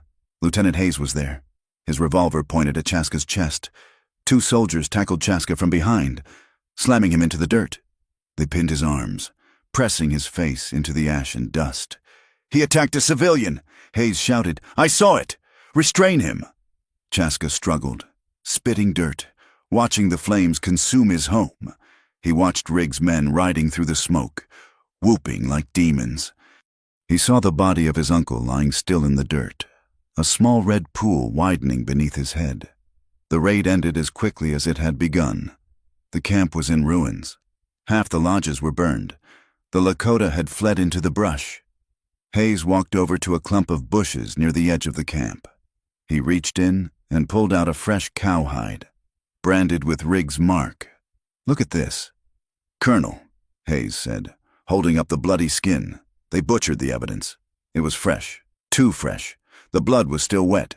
It had been planted there, likely by one of Riggs' men during the charge." Chaska, dragged to his feet by the soldiers, stared at the hide. "You brought that with you," he spat, his voice shaking with fury. "Silence!" Hayes struck him across the face with the back of his gloved hand. The ride back to the fort was a funeral procession. Chaska was not bound, but he was surrounded. He rode with his head up, refusing to show pain, but inside, he was burning hotter than the fires in the valley. At the fort, Colonel Bragg sat behind his desk, looking pale. He knew the raid had gone wrong. He knew an unarmed elder had been killed. "We recovered evidence of the theft," Hayes said, placing his report on the desk. "The hostiles resisted. Casualties were unavoidable." Chaska stood in the corner, blood drying on his lip. "It is a lie," Chaska said. His voice was low, filling the room. "Riggs' men started the fire. They shot an old man who held no weapon, and that hide was brought in a saddlebag." "That is enough," Colonel Bragg said, rubbing his temples. "It is murder," Chaska said, stepping forward. "I will not translate your lies anymore. I will write to the Indian agent. I will tell them what happened." Hayes turned to Chaska, his eyes narrowing. "You are walking a dangerous line. Scout, you are an employee of the United States Army. Insubordination is a crime. And murder is a sin," Chaska countered. "You are a coward. Hayes, you let Rigg do your killing for you." Hayes's face went white. His hand dropped to his gun, but he stopped. There were too many witnesses in the room. "Get him out of here," Bragg ordered. "Dismissed." Chaska walked out, but as he left, he saw the look in Hayes's eyes. It was the look of a man who had decided that a problem needed to be removed permanently. 2 days passed. The town was buzzing with the news of the victory. Rigg was a hero. The Lakota had been taught a lesson. Then, on a Friday morning, the body was found. It was one of Riggs' ranch hands, a drifter named Miller, not related to the rancher family, who had been loud in the raid. He was found face down in the shallows of the river, a mile downstream from the town. His throat had been cut. Rigg rode into town with the body draped over a mule. He stopped in front of the sheriff's office, a crowd gathering instantly. "Look," Rigg shouted. "Look what they did." It was that scout, Chaska. "I saw him threaten Miller during the raid. He said he would make us pay in blood." It was another lie. Chaska had never spoken to Miller, but the town was ready to believe. They were afraid, and fear needed a target. Hayes arrived within the hour. He conferred with Rigg and the sheriff. "Arrest him," Hayes ordered. "We have a witness." Chaska was at the livery stable, tending to the horses. When the sheriff and 4 deputies arrived, he did not fight them. He knew it would be suicide. He let them clamp the heavy iron cuffs on his wrists. He let them drag him out into the street. The walk to the jail was a gauntlet. The town had turned out to watch the savage be brought to justice. Men spat at him. Women pulled their children back, whispering that he was a monster. "Hang him!" someone shouted from the back of the crowd. "Murderer!" Chaska walked with his head high, looking straight ahead. He saw the hate in their faces. He saw the satisfaction. They finally had proof that he was what they always said he was. Suddenly, the crowd parted. Clara Hayes stepped into the middle of the street. She was wearing her Sunday dress. Though it was a Friday, she looked small against the mob, but she stood like a rock in a river. She planted herself directly in the path of the sheriff and Chaska. "Stop," she said. Her voice was not loud, but it cut through the jeers. "Move aside, Mrs. Hayes," the sheriff grunted. "This is law business." "It is not law," Clara said, her voice rising. "It is a lynching disguised as law." She looked at Chaska. His face was bruised, his lips split again. He looked at her with a desperate warning in his eyes, begging her silently to move, to save herself. She ignored him. She turned to the crowd. "You all know this man," she shouted. "You have seen him work. You have seen him trade. He is not a murderer. He killed Miller." Riggs shouted from his horse. "Cut his throat like a steer." "Did he?" Clara challenged, turning to face the cattleman. "Or did Miller know something about your fire? Mr. Rigg, did Miller know that you burned those lodges? Did he know that the cattle brands were fake?" A murmur ran through the crowd. It was a dangerous accusation. "You watch your tongue, woman," Rigg growled, his hand drifting to his belt. "And you, Lieutenant," Clara said, spinning to face Hayes. "You stand there and let this happen? You know Chaska was at the fort last night. You saw him? I saw nothing of the sort," Hayes said smoothly. "And your defense of this criminal is noted. Clara, it confirms what everyone has been whispering, that you are a traitor to your race." The crowd began to turn on her. The sympathy she had once held as a widow was gone. Now, she was the enemy. "She is lovers with him," a woman shouted. "I saw them." "Shame," another cried. Clara felt the hatred wash over her, a physical wave of heat. She trembled, but she did not step down. She looked at Chaska. "I know him," she said, her voice breaking but loud enough to be heard. "I know his heart, and he is a better man than any of you." The sheriff shoved past her, knocking her into the dust. "Get her out of the way," he barked. Clara fell hard, scraping her hands. She watched from the ground as they dragged Chaska away. He turned his head to look at her, his eyes full of sorrow and gratitude. Then the jail door slammed shut, the heavy bar thudding into place. Night fell, hot and suffocating. The town celebrated. The saloon was roaring. The sheriff, celebrating a job well done, was passed out in his chair in the front office, a bottle of whiskey empty on the desk. Clara waited in the shadows of the alley until the snoring was rhythmic and deep. She wore a dark cloak, her face hidden. She carried a basket covered with a napkin. She slipped into the office. The sheriff snorted but did not wake. She took the ring of keys from the nail on the wall. Her hands shook so badly she almost dropped them. She unlocked the inner door to the cell block. It was a small stone room, stiflingly hot, smelling of damp earth and unwashed bodies. There was only one cell. Chaska was sitting on the narrow cot, his head in his hands. He looked up as the door creaked open. "Clara?" he whispered, standing up. The chains on his ankles clanked. She rushed to the bars. "Chaska," she breathed. She fumbled with the basket, pulling out a jar of salve and a clean cloth. "I brought this for your face." Chaska moved to the bars. He did not look at the medicine. He looked at her. "You should not be here," he said. "They will run you out of town for what you said today." "I do not care," Clara said. "I am done caring what they think." She reached through the bars, touching the bruise on his cheekbone. Her fingers were cool against his hot skin. "You are innocent," she said. "I know you are. They will hang me." "Clara," Chaska said, "Rig has paid the witnesses. Hayes wants me gone. There will be no trial, or if there is, it will be a farce." "No," Clara said fiercely. "I will find proof. I will go to the governor." "There is no time," Chaska said. He looked at her, and the defenses he had built, the stoicism, the distance, the honor, crumbled. He was a man standing on the edge of the abyss, and she was the only light in the darkness. Clara dropped the cloth. She pressed her body against the iron bars, reaching through with both arms to grab the lapels of his torn coat. "I love you," she said. The words came out in a rush, a confession she had held back for months. "I love you, Chaska. I cannot let them take you." Chaska stared at her. The admission hung in the stagnant air. He closed his eyes for a moment, a look of exquisite pain crossing his face. "Clara," he groaned. He fought the urge to pull her against the bars, to crush her to him. He knew it was hopeless. He knew he was a dead man, but the pull was too strong. He reached through the bars. He took her hands in his. His grip was desperate, bruising. He lifted her hands to his face.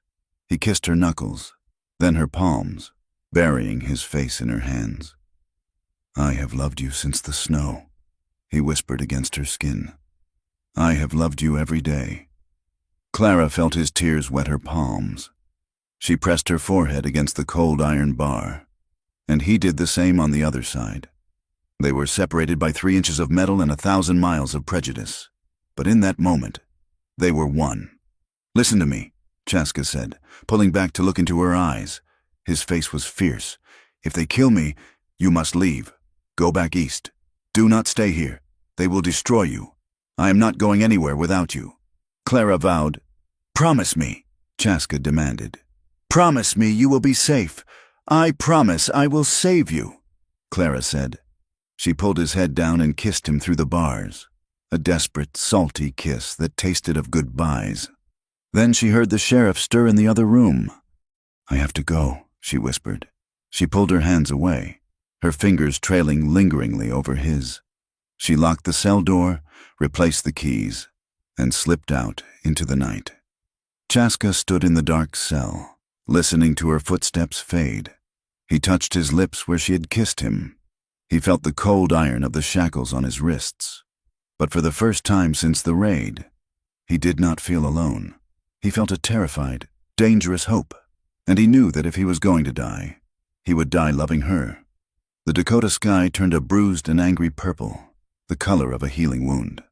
As Clara Hayes rode out to the ruins of the Lakota camp, the heat that had baked the plains for weeks had broken violently, replaced by a volatile atmosphere where thunderheads piled atop one another like mountains of slate. She had rented a buckboard from the livery, paying 3 times the usual rate because the owner, Mr. Hansen, had spat on the ground when she asked. He took her money, though. They always took the money. Clara tied the horse to a scorched cottonwood tree and walked into the devastation. The smell of wet ash and death still hung heavy in the air, despite the wind. The silence was absolute. There were no dogs barking, no children laughing, no drum beats, just the hollow sound of the wind whistling through the skeletons of the burned lodges. She walked slowly, her boots crunching on the debris. She looked down and saw shards of pottery, a bowl she had seen Winona using to mix stew just a week ago, shattered into jagged pieces. It felt like walking on bones. Clara was not here to mourn. She was here to hunt. She moved to the perimeter of the camp, where the grass gave way to the scrub brush leading up the ridge. Rig claimed the Lakota had stolen cattle and driven them here. If that were true, the ground would be churned deep with hundreds of hoof prints. She found the tracks. They were there, but they told a different story. She knelt in the dirt, heedless of the stain on her skirts. The tracks were deep, made by heavy, iron-shod horses, American horses, not Lakota ponies. And they did not lead from the grazing lands into the camp. They led from the direction of Riggs Ranch, down into the valley, and then back out again. They rode in to attack, not to reclaim. Clara whispered to herself. She followed the tracks into a dense thicket of choked cherry bushes near the property line that separated the reservation land from the open range. Something white caught her eye in the tangle of thorns. She reached in, her gloves snagging on the briars. She pulled out a scrap of fabric. It was a piece of heavy canvas, stained with grease and dirt. It was a check pattern, red and black. Clara's breath hitched. She had seen that coat. Miller, the dead ranch hand, had worn a coat of that exact pattern. He had been here. He had torn it pushing through the brush, likely while planting the evidence or setting the fires. She pushed deeper into the brush. The smell of rotting meat assaulted her. Hidden beneath a pile of hastily cut tumbleweeds lay a pile of raw cow hides. She pulled the brush away. The hides were stiff, crawling with flies. She turned one over. The brand, Riggs Double Bar, was clear, but the cut marks on the hide were clumsy, and the animal had been skinned inexpertly. These were not butchered for food. They were butchered for the brand. Clara stood up, her head swimming. It was all a stage play. Rigg had killed his own cattle, skinned them, and planted the hides. Miller had been part of it, and Miller was dead because he knew too much. As she drove back toward town, the sky opened up. It did not rain. It hailed. Balls of ice the size of walnuts hammered the earth, flattening the wheat in the fields and tearing the leaves from the trees. Clara huddled under the seat of the buckboard, listening to the deafening roar of the ice, feeling the violence of the land mirroring the violence in her heart. She had the truth. Now she needed a voice. She found Private Jenkins behind the livery stable, smoking a cigarette with shaking hands. He was young, barely 19, with a face that was not yet hard enough for the frontier. Clara had treated him for a fever in the spring, and he had looked at her with puppy-dog devotion ever since. "Private," Clara said, emerging from the rain that followed the hail. Jenkins jumped, dropping his smoke. "Mrs. Hayes, you shouldn't be out. It is wild weather. I know what happened at the camp." "Jenkins," Clara said, her voice low and urgent. "I know Riggs' men started the fire. I know there were no stolen cattle." Jenkins went pale. He looked around, terrified. "Mrs. Hayes, please, you can't talk like that." The lieutenant is a liar," Clara said, stepping closer. "And he is going to hang an innocent man. Chaska saved your life during the blizzard 2 years ago, didn't he? He found you when you were lost on patrol." Jenkins swallowed hard. He looked at his boots. "Are you going to let them kill him?" Clara asked. "They will kill me if I talk," Jenkins whispered. "Hayes. He has eyes everywhere. I saw it. Mrs. Hayes. I saw Riggs' foreman throw the torch. I saw them laughing. But if I testify, I will be court-martialed. Or found in the river like Miller." "You don't have to testify yet," Clara said. "Just tell me, if I can get the colonel to open an inquiry. Will you speak the truth? If you are under oath and protected." Jenkins looked at her, tears mixing with the rain on his face. He nodded. A jerky, frightened movement. "If the colonel asks, I won't lie to the colonel, but I won't stand up against Hayes alone." It was enough. It had to be enough. While Clara fought the storm outside, Chaska sat in the suffocating heat of the jail cell. The storm had passed over the town, leaving the air thick and heavy, like a wet wool blanket. He sat on the edge of the narrow cot, his hands resting on his knees. The shackles on his wrists chafed his skin, raw and bleeding. He did not feel the pain. His mind was drifting, untethered by grief and exhaustion. He closed his eyes and he was 6 years old again, running through the tall grass of the Powder River country. The world was huge and open, without fences, without forts. He saw his brother, Maddo, laughing as he chased a butterfly. He saw the smoke of the council fires and heard the songs of the elders. Then the memory shifted. He saw Maddo face down in the dirt, a bullet hole in his back. He saw the treaties signed on paper that crumbled like dry leaves. He saw the faces of the white men, always angry, always hungry, always taking. He opened his eyes. The stone walls of the cell closed in. He was going to die here. He knew the rhythm of this song. The town wanted blood. Rigg needed a scapegoat. Hayes needed silence. He should have accepted his death. It was the warrior's way to meet the end with stoicism, but he could not find his peace. Every time he tried to let go, he saw Clara's face. He saw her blue eyes, fierce and stubborn. He felt the phantom touch of her hand on his cheek. He did not want to die. He wanted to live. He wanted to wake up in a house where the wind did not scream through the walls, with Clara sleeping beside him.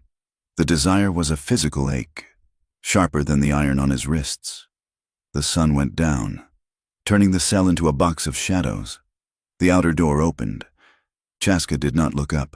He expected the sheriff with a bucket of slop, or perhaps a drunk deputy coming to taunt him.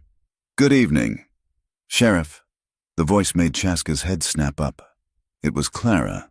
Sheriff Webb was slumped at his desk, a half-empty bottle of whiskey in front of him. He blinked blearily at Clara. She was holding a covered basket, and behind her stood his wife, Mrs. Webb. Now, Earl. "Mrs. Webb said, her voice sharp. "I told Mrs. Hayes she could bring the prisoner some decent food. You know the county doesn't feed them fit for a dog, and I won't have it on my conscience." The sheriff grunted, waving a hand dismissively. "Just make it quick, and don't give him no knife to eat with." Clara stepped past the desk. She looked at Mrs. Webb. "Thank you, Martha." Mrs. Webb nodded, looking uncomfortable.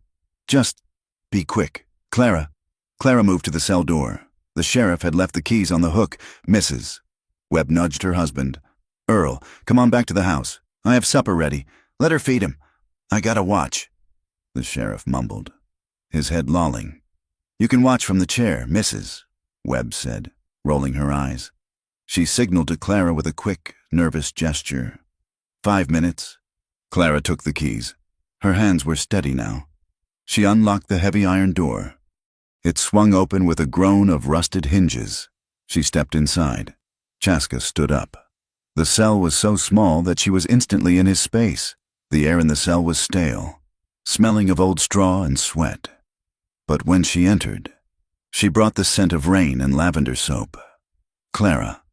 Chaska breathed. She put the basket on the floor without looking at it.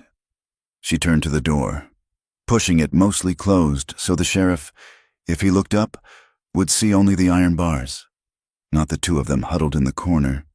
She turned back to him.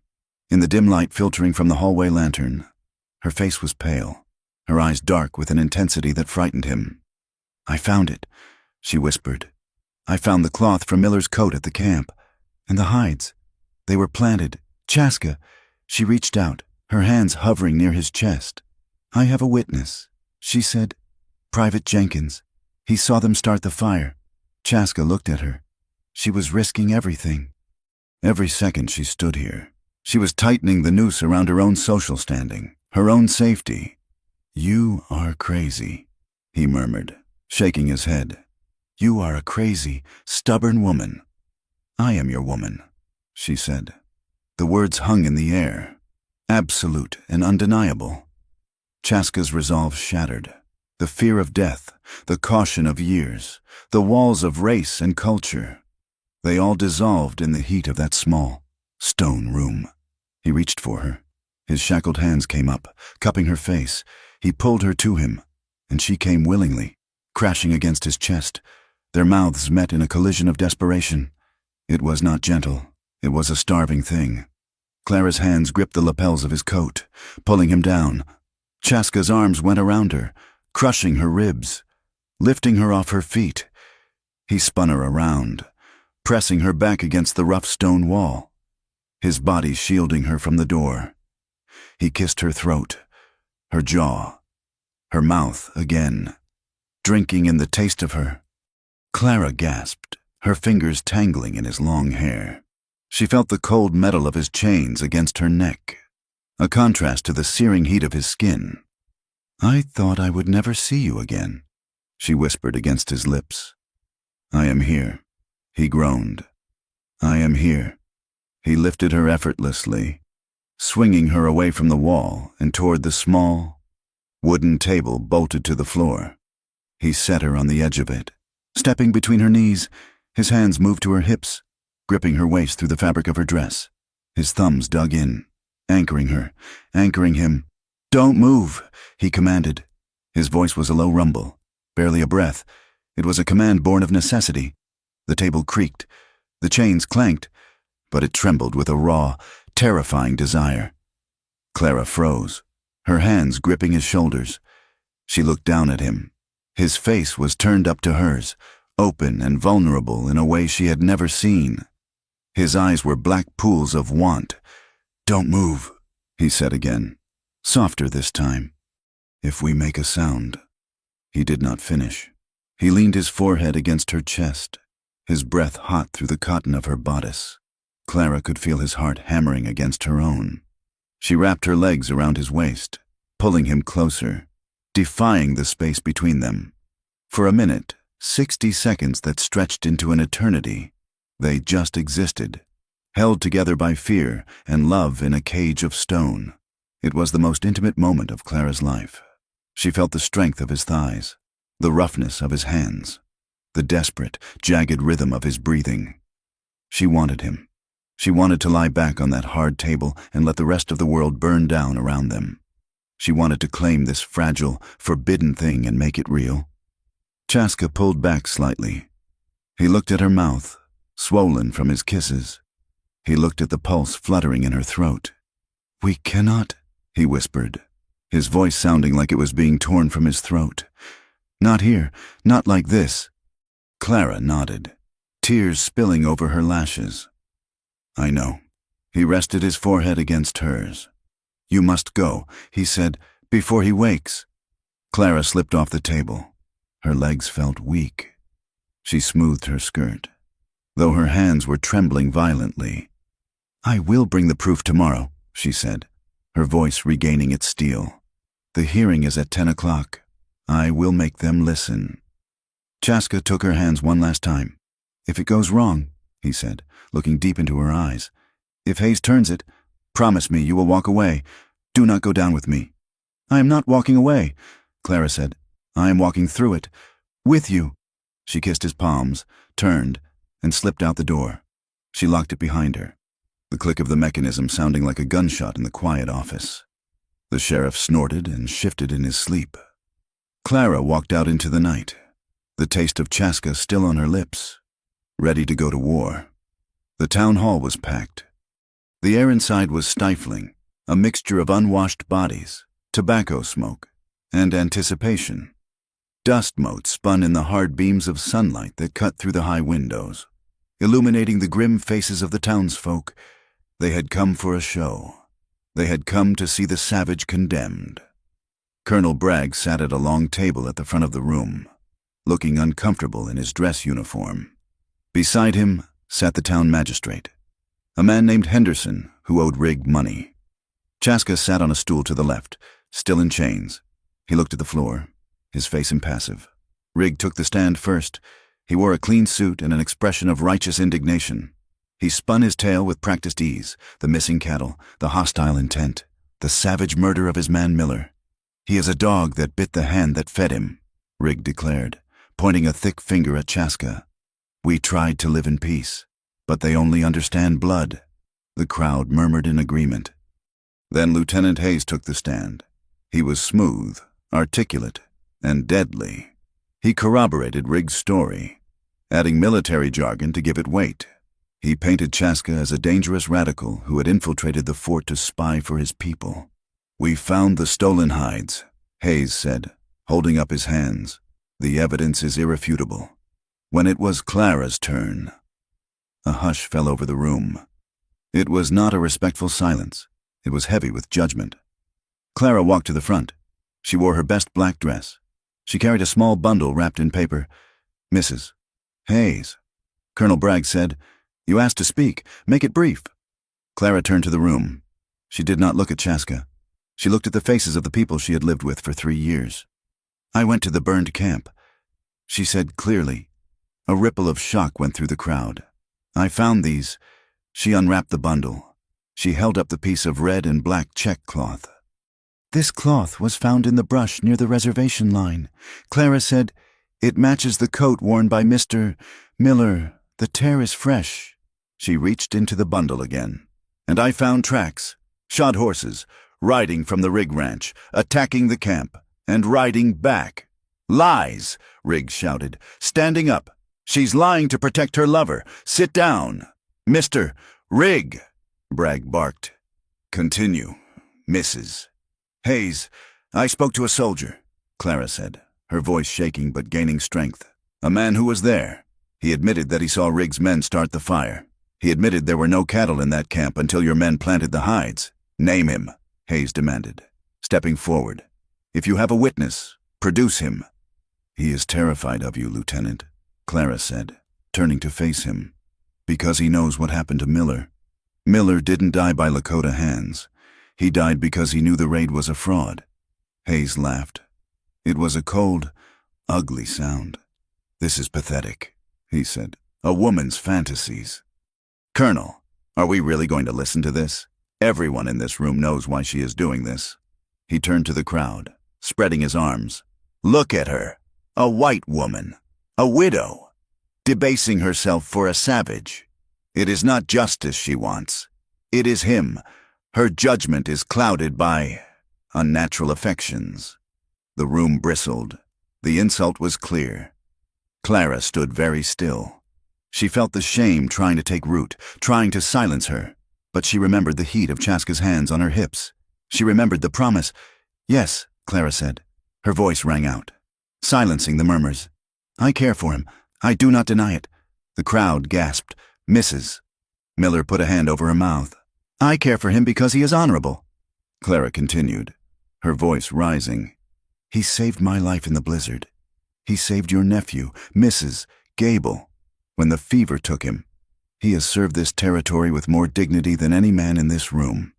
She pointed at Hayes. You ask why I defend him? I ask you. Why is love treated as more dangerous than your lies? Why is my affection for a good man a sin, while your greed, your murder, your theft of land, why is that called justice? She turned to the colonel. If you hang him, Colonel, you are hanging an innocent man to cover up a crime, and I will not let you do it in the dark. I will write to Washington. I will write to every newspaper in the East. I will make sure the world knows that the United States Army acted as hired thugs for a cattle baron. Clara slammed the bundle of evidence onto the table. Silence reigned. The dust motes kept spinning. Indifferent to the drama, Colonel Bragg looked at the cloth. He looked at Rig, whose face was purple. He looked at Hayes, who was sneering, and he looked at Chaska, who was watching Clara with a look of awe. Bragg was a weak man, but he was not a complete fool. He saw the doubt in the faces of some of the soldiers. He knew that if Clara truly wrote to the papers, an inquiry would destroy his pension, but he could not let a white woman humiliate his officer. He could not free a Lakota accused of killing a white man without a riot. He cleared his throat. The evidence presented by Mrs. Hayes is troubling, Bragg said slowly. However, it is circumstantial. We have no sworn testimony from this alleged witness. He shuffled his papers. I cannot dismiss the charges. However, given the conflicting accounts, I'm ordering that the prisoner be remanded to military custody for further inquiry. He will be transferred to the Fort Stockade until a federal judge can arrive in the autumn. It was a non-decision. It was a stall. But as Clara looked at Hayes, she saw the triumph in his eyes. Remanded to military custody meant Chaska would be under Hayes's control. It meant he would be in the stockade, guarded by Hayes's men. Hayes leaned over to Clara as the gavel banged. Further inquiry, he whispered. That means a long ride, Clara, and prisoners often try to escape on long rides. Shame if he were to be shot while fleeing. Clara felt the blood drain from her face. She had saved him from the rope, only to hand him over to the executioner. Chaska was hauled to his feet. He looked at Clara across the room. He did not smile. He knew exactly what the verdict meant. I will come for you, Clara called out as they dragged him away. But her voice was lost in the noise of the crowd, leaving her standing alone in the center of the hall. The evidence of his innocence lying ignored on the table. The rumor moved through Iron Creek like a fever, unseen but felt in the heat of the air and the nervous glances of the men at the saloon. It started with a drunken boast from one of the deputies, whispered to a barmaid, who whispered it to the grocer, who whispered it to Clara Hayes as she bought a sack of coffee she did not need. "He's being moved at dawn," the grocer murmured, not looking her in the eye. "Lieutenant Hayes is taking him to the territorial prison. They say the prisoner is desperate. They say he might try to run." Clara gripped the counter, the rough wood digging into her palms. She knew what that meant. In the lexicon of the frontier justice system, trying to run was a euphemism for an execution. They would take Chaska out into the empty lands, far from witnesses, and they would put a bullet in his back. They would claim he escaped his irons and fled. They would write a report, file it in a dusty cabinet, and the problem of the Indian who dared to speak the truth would be solved. Clara walked out of the store into the blinding afternoon sun. The town looked the same as it always did, dusty, ambitious, cruel, but to her it looked like a graveyard. She had hours, only hours. She did not go to the sheriff. She did not go to the colonel. She went to the livery stable and saddled the mare she had bought 3 months ago. She packed a saddlebag with dried meat, bandages, and a heavy wool blanket. She pinned her hair up under a wide-brimmed hat and rode out, not toward the fort, but north, toward the Badlands where the Lakota had relocated after the raid. The ride was a punishment. The sun beat down on her shoulders, and the dust coated her throat. But she pushed the mare hard. She had to find them before nightfall. She had to convince them to trust her one last time. The new camp was hidden in a fold of the earth, a canyon of red rock and scrub cedar that was invisible until you were right on top of it. As Clara rode down the scree slope, a sentry whistled, sharp and high like a hawk. 2 warriors appeared from the rocks, rifles leveled at her chest. One of them was the cousin Chaska had mentioned, a young man named Red Hawk. He recognized her. He lowered his rifle slowly, his face a mask of grief and suspicion. "You should not be here," Red Hawk said. His English was rougher than Chaska's. "The soldiers will follow." "They are not following me," Clara said, sliding from the saddle. Her legs shook with exhaustion. "But they are going to kill Chaska at dawn." The news hit the camp like a physical blow. Winona came running from a lodge, her face thin and drawn. She grabbed Clara's hands, her eyes searching for a lie. "Kill him?" Winona asked. "They are moving him," Clara explained, her voice raspy. "They say he will try to escape. It is a trap. If we do not stop them, he will never reach the prison." The elders gathered. The warriors checked their weapons. There was a desire for war in their eyes, a desire to ride into town and burn it to the ground. "No," Clara said, standing in the center of the circle. "If you attack the town, they will kill him in the cell, and the army will send 1,000 men to wipe you out. We must be smarter. We must use the land." She drew a map in the dirt with a stick. "They will take the north road," she said. "It is the only way to the territorial capital. 3 miles out. The road cuts through Blackstone Ravine. It is narrow. The walls are steep. I know this place," Red Hawk said, nodding. "It is a choke point. We ambush them there," Clara said, "but not to kill. If we kill the soldiers, Chaska is a dead man anyway. He will be a fugitive forever. We must stop them without a massacre. We must make them give him up." It was a dangerous, fragile plan. It relied on timing, on the wind, and on the arrogance of Lieutenant Hayes. But as the sun dipped below the horizon, painting the rocks in shades of blood and iron, the Lakota warriors began to prepare. They gathered sage and damp brush. They checked the cinches on their ponies, and Clara, the schoolteacher from Ohio, checked the load in the revolver she had taken from her husband's trunk. The dawn broke bitterly cold. It was one of those strange summer anomalies of the high plains, where the wind shifted from the north and brought the memory of winter with it. The sky was a hard, pale blue, polished like glass. Lieutenant Hayes rode at the head of the small column. He wore his dress uniform coat, buttoned to the chin, his breath misting in the air. Behind him rode 2 privates, looking miserable and cold, and between them, tied to a mule, sat Chaska. He was chained hand and foot. His face was bruised, his eyes sunken from days of little food and no sleep. He sat slumped in the saddle, but his eyes were alert, scanning the horizon. He knew what this ride was. He watched Hayes's back, waiting for the moment the lieutenant would draw his pistol. They reached the entrance to Blackstone Ravine. The walls of the canyon rose up 50 feet on either side, blocking out the morning sun. The trail narrowed to a single track, littered with fallen rock. "This is a bad spot, sir," one of the privates muttered, looking up at the cliffs. "Quiet. Jenkins," Hayes snapped. "There is not an Indian within 50 miles. Riggs' boys chased them halfway to Canada. They rode in."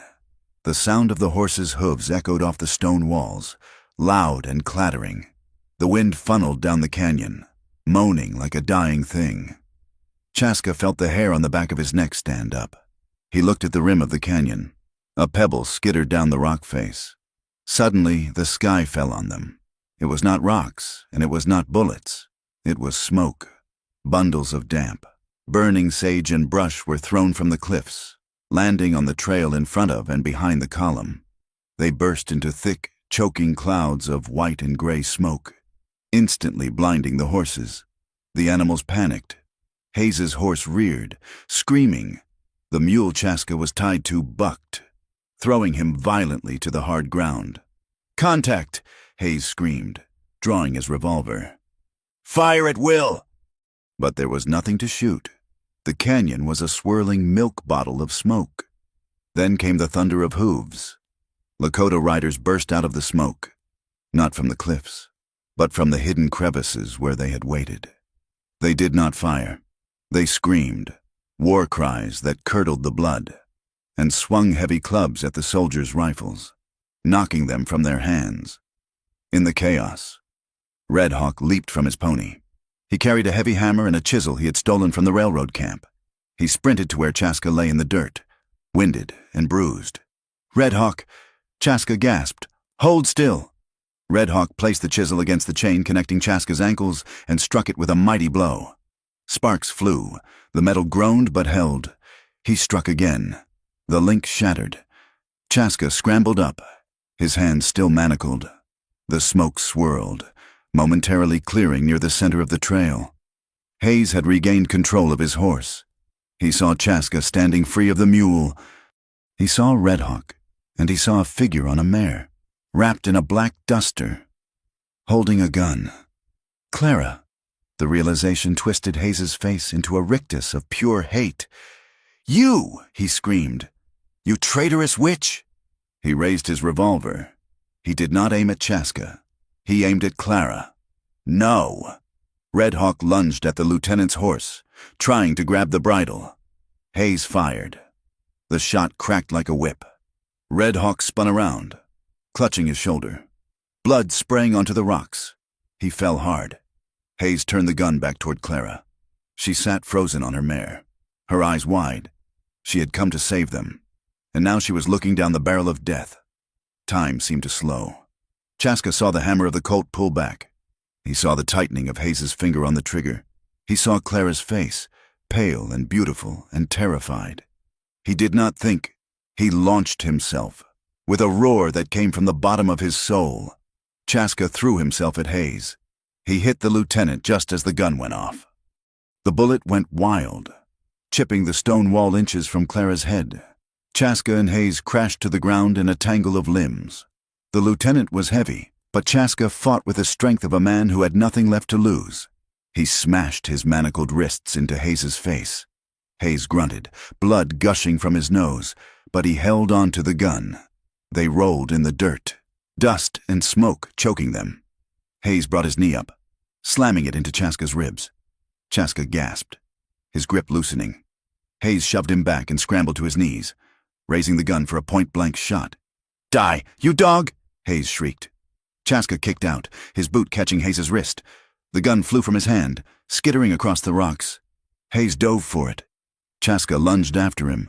They grappled for the weapon on the uneven ground. Hayes got his hand on the grip. Chaska grabbed the barrel, the hot metal searing his palm. They wrestled, face to face, eyes locked. Hayes's eyes were filled with madness. Chaska's were filled with a cold, hard resolve. I will kill you all, Hayes spat. I will burn every... He wrenched the gun, trying to twist it out of Chaska's grip. The movement was violent and jerky. The hammer, which had been cocked during the struggle, snagged on a button of Hayes's coat. The gun roared. It was a muffled, dull sound, pressed between their bodies. Hayes went rigid. His eyes went wide, the pupils blowing out until they swallowed the iris. He gasped, a wet, bubbling sound. Chaska felt the vibration of the shot travel through the metal and into his own bones. He let go of the gun. Hayes slumped backward, his hand falling away from the weapon. A dark stain spread rapidly across the blue wool of his stomach. The bullet had struck a rock beneath them, ricocheted at a cruel angle, and driven itself up into his body. The canyon went silent. The smoke drifted away on the wind, revealing the scene. Red Hawk lay groaning near the canyon wall, Winona tending to him. The two private soldiers sat on their horses, their hands raised, surrounded by 6 Lakota warriors with drawn bows. Clara had dismounted and was running toward Chaska. Hayes lay on his back, staring up at the strip of blue sky. His breathing was shallow and ragged. Chaska stood up, swaying. He looked down at the man who had tried to destroy him. There was no triumph in his heart, only a profound, exhausting weariness. Clara reached him, grabbing his arms, checking him for wounds. "Are you hit?" she cried, her hands frantic. "No," Chaska said. "I am whole." He looked at the soldiers. Jenkins was one of them. The boy was shaking so hard his saddle leather creaked. "Don't kill us," Jenkins whispered. "Please." Chaska walked over to them. He picked up Hayes's revolver from the dust. He checked the cylinder, then tucked it into his belt. "We are not murderers," Chaska said. His voice was steady, echoing off the canyon walls. He pointed to Hayes. "He is not dead, but he will be soon if he does not get a surgeon." Chaska looked at Jenkins. "Load him up," he ordered. "Take him back to the fort." Jenkins blinked, confused. "You're letting us go?" Chaska stepped closer, placing a hand on the horse's neck. "You will go back, and you will tell Colonel Bragg exactly what happened here. You will tell him that Hayes fired first. You will tell him that we defended ourselves. You will tell him the truth about the cattle and the fire." Jenkins nodded frantically. "I will. I swear it. If you lie," Chaska said, his voice dropping to a whisper, "the land will know, and you will never be safe in it again." The soldiers dismounted. They lifted the groaning, semi-conscious lieutenant onto his horse. They tied him securely. They looked at the Lakota warriors, expecting an arrow in the back, but the warriors stood like statues, bows lowered. "Go," Chaska said. The soldiers turned their horses and fled, riding back toward Iron Creek as if the devil were snapping at their heels. Chaska watched them go until the dust settled. Then he turned to Clara. She was standing amidst the rocks, her hat hanging down her back, her hair wild. She looked fierce and beautiful and utterly unbreakable. He walked to her. He took her face in his hands, wiping a smudge of soot from her cheek with his thumb. "It is done," he said. Clara closed her eyes, leaning into his touch. "Is it? Will they come back?" "Hayes is broken," Chaska said. "Even if he lives, his career is dead. The colonel will not want a scandal. He will bury this." He looked around at his family, at the warriors who had ridden for him. "We are free, Clara, but we are homeless." Clara opened her eyes. She took his hand, pressing it against her heart. "No," she said, "wherever we are, that is home." The aftermath was quiet, as tragedies often are when the shouting stops. Lieutenant Hayes survived the ride back to the fort, but the infection took his leg 3 days later, and the shame took his commission. He was sent back east, a bitter, crippled man who would tell stories of savage ambushes to anyone who would listen, but who would never wear a uniform again. Private Jenkins kept his word. He told the colonel everything. Bragg, terrified of a War Department inquiry that would expose his lack of control, chose the path of least resistance. He declared that the evidence against Chaska was insufficient, and that the lieutenant had acted outside the scope of his orders. The charges were quietly dropped. Amos Rigg blustered and threatened, but without Hayes to back him, and with the town whispering about planted evidence, his influence waned. He remained rich, and he remained hateful. But his power to command the army was broken. But it was not a complete victory. The town of Iron Creek did not suddenly open its arms. When Clara rode back into town to pack her belongings, the silence was deafening. Mrs. Gable crossed the street to avoid her. The Reverend locked the church doors when she passed. She was a pariah, a woman who had chosen the other. Clara did not care. She packed her books, her clothes, and her few treasures into a wagon. She left the key to the schoolhouse on the desk where she had taught so many children to read. She walked out without looking back. They found a piece of land in the gray zone, a strip of creek bottom that lay between the edge of the reservation and the open range. It was not the best land. It was rocky and prone to flooding, but it was theirs. Chaska and his cousins built the cabin. It was rough, made of cottonwood logs and chinked with mud, but it was solid. They built a corral for the horses. They planted a garden, late in the autumn, when the geese were flying south in great V formations. They married. It was a strange gathering. Reverend Phillips, a Methodist circuit rider who Clara had nursed through pneumonia 2 years prior, agreed to perform the ceremony. He stood under the spreading branches of an oak tree, his Bible open. On one side stood Chaska's family, Winona, Red Hawk with his arm in a sling, and the elders. They wore their best buckskins, adorned with quill work and beads. On the other side stood a handful of settlers, Mr. Henderson from the general store, Private Jenkins, who came in civilian clothes, and a few of the mothers whose children Clara had saved. They were 2 small islands of people, separated by a sea of history, bridging the gap for the sake of 2 souls. "Do you, Clara Hayes? Take this man." "I do," Clara said, her voice clear and strong. "Do you, Chaska, take this woman?" "I do," Chaska said, looking at her as if she were the only source of light in the world. The Reverend closed the book. The Lakota elder stepped forward. He wrapped a heavy buffalo robe around both of them, binding them together in the warmth of the hide. He spoke a blessing in the old tongue, calling on the spirits of the earth and the sky to watch over this union that defied the laws of men. That night, the wind howled around the new cabin, testing the walls. It rattled the door and whistled down the chimney. But inside, the fire was warm. There were no bars. There were no guards. There was no clock ticking down to a hanging. Chaska bolted the door. He turned to Clara, who was standing by the hearth, untying the ribbons of her dress. She looked at him, the shyness of the jail cell, the desperation of the ambush. It was all gone. In its place was a quiet, profound certainty. She came to him. She placed her hands on his chest, feeling the beat of his heart, a rhythm she had fought for, bled for, and won. "Chaska," she whispered. He did not speak. He lifted her into his arms, carrying her to the bed piled high with furs and quilts. He laid her down as if she were made of glass. But when he lay beside her, his touch was that of a man claiming his life. They surrendered to each other. It was a shedding of armor. Every kiss was a reclamation of the years they had spent alone. Every touch was a defiance of the world that said they should not exist. The passion was there, hot and demanding. But beneath it ran a river of tenderness so deep it made Clara weep. He held her hips, his hands firm and possessing, his skin dark against hers. She arched into him, whispering his name, anchoring him to the earth. They moved together in the firelight, 2 halves of a broken world finally made whole. In the quiet afterwards, the fire burned down to embers. They lay tangled under the worn blankets, limbs heavy with exhaustion and peace. Chaska stroked Clara's hair, his eyes watching the shadows dance on the ceiling. "We will have a hard life," he said softly. "The town will not forgive us.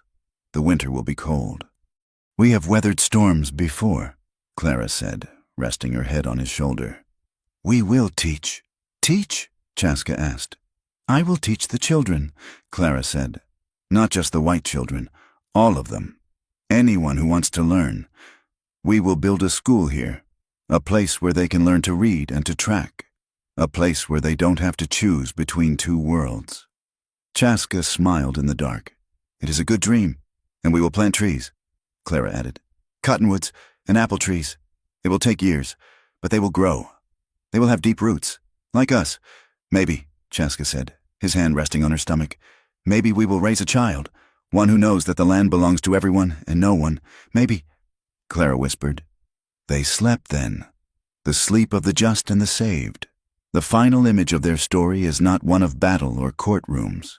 It is a quiet morning in early winter. The sun is just cresting the eastern ridge, turning the frosted grass into a field of diamonds. The air is so cold it hurts to breathe, crisp and clean. Clara and Chaska stand outside their cabin, wrapped in their coats, their breath misting in the air. Chaska's arm is around Clara's shoulders. Her arm is around his waist. They are watching the valley below. A herd of wild horses is moving across the plain. They are dark shapes against the white frost, moving like a ribbon of smoke. They are free. They answer to no bridle, no fence, no master. Clara leans her head against Chaska's shoulder. He tightens his grip on her. The world out there is still cruel. The soldiers are still in the fort. The politicians in Washington are still drawing lines on maps they have never seen. The prejudice is still a rot in the heart of the territory. But here, on this small, hard-won scrap of earth, they stand together. Their love is not a fairy tale. It is something stronger. It is a stubborn, living defiance. It is a fire that the wind cannot blow out. They watch the horses vanish into the distance.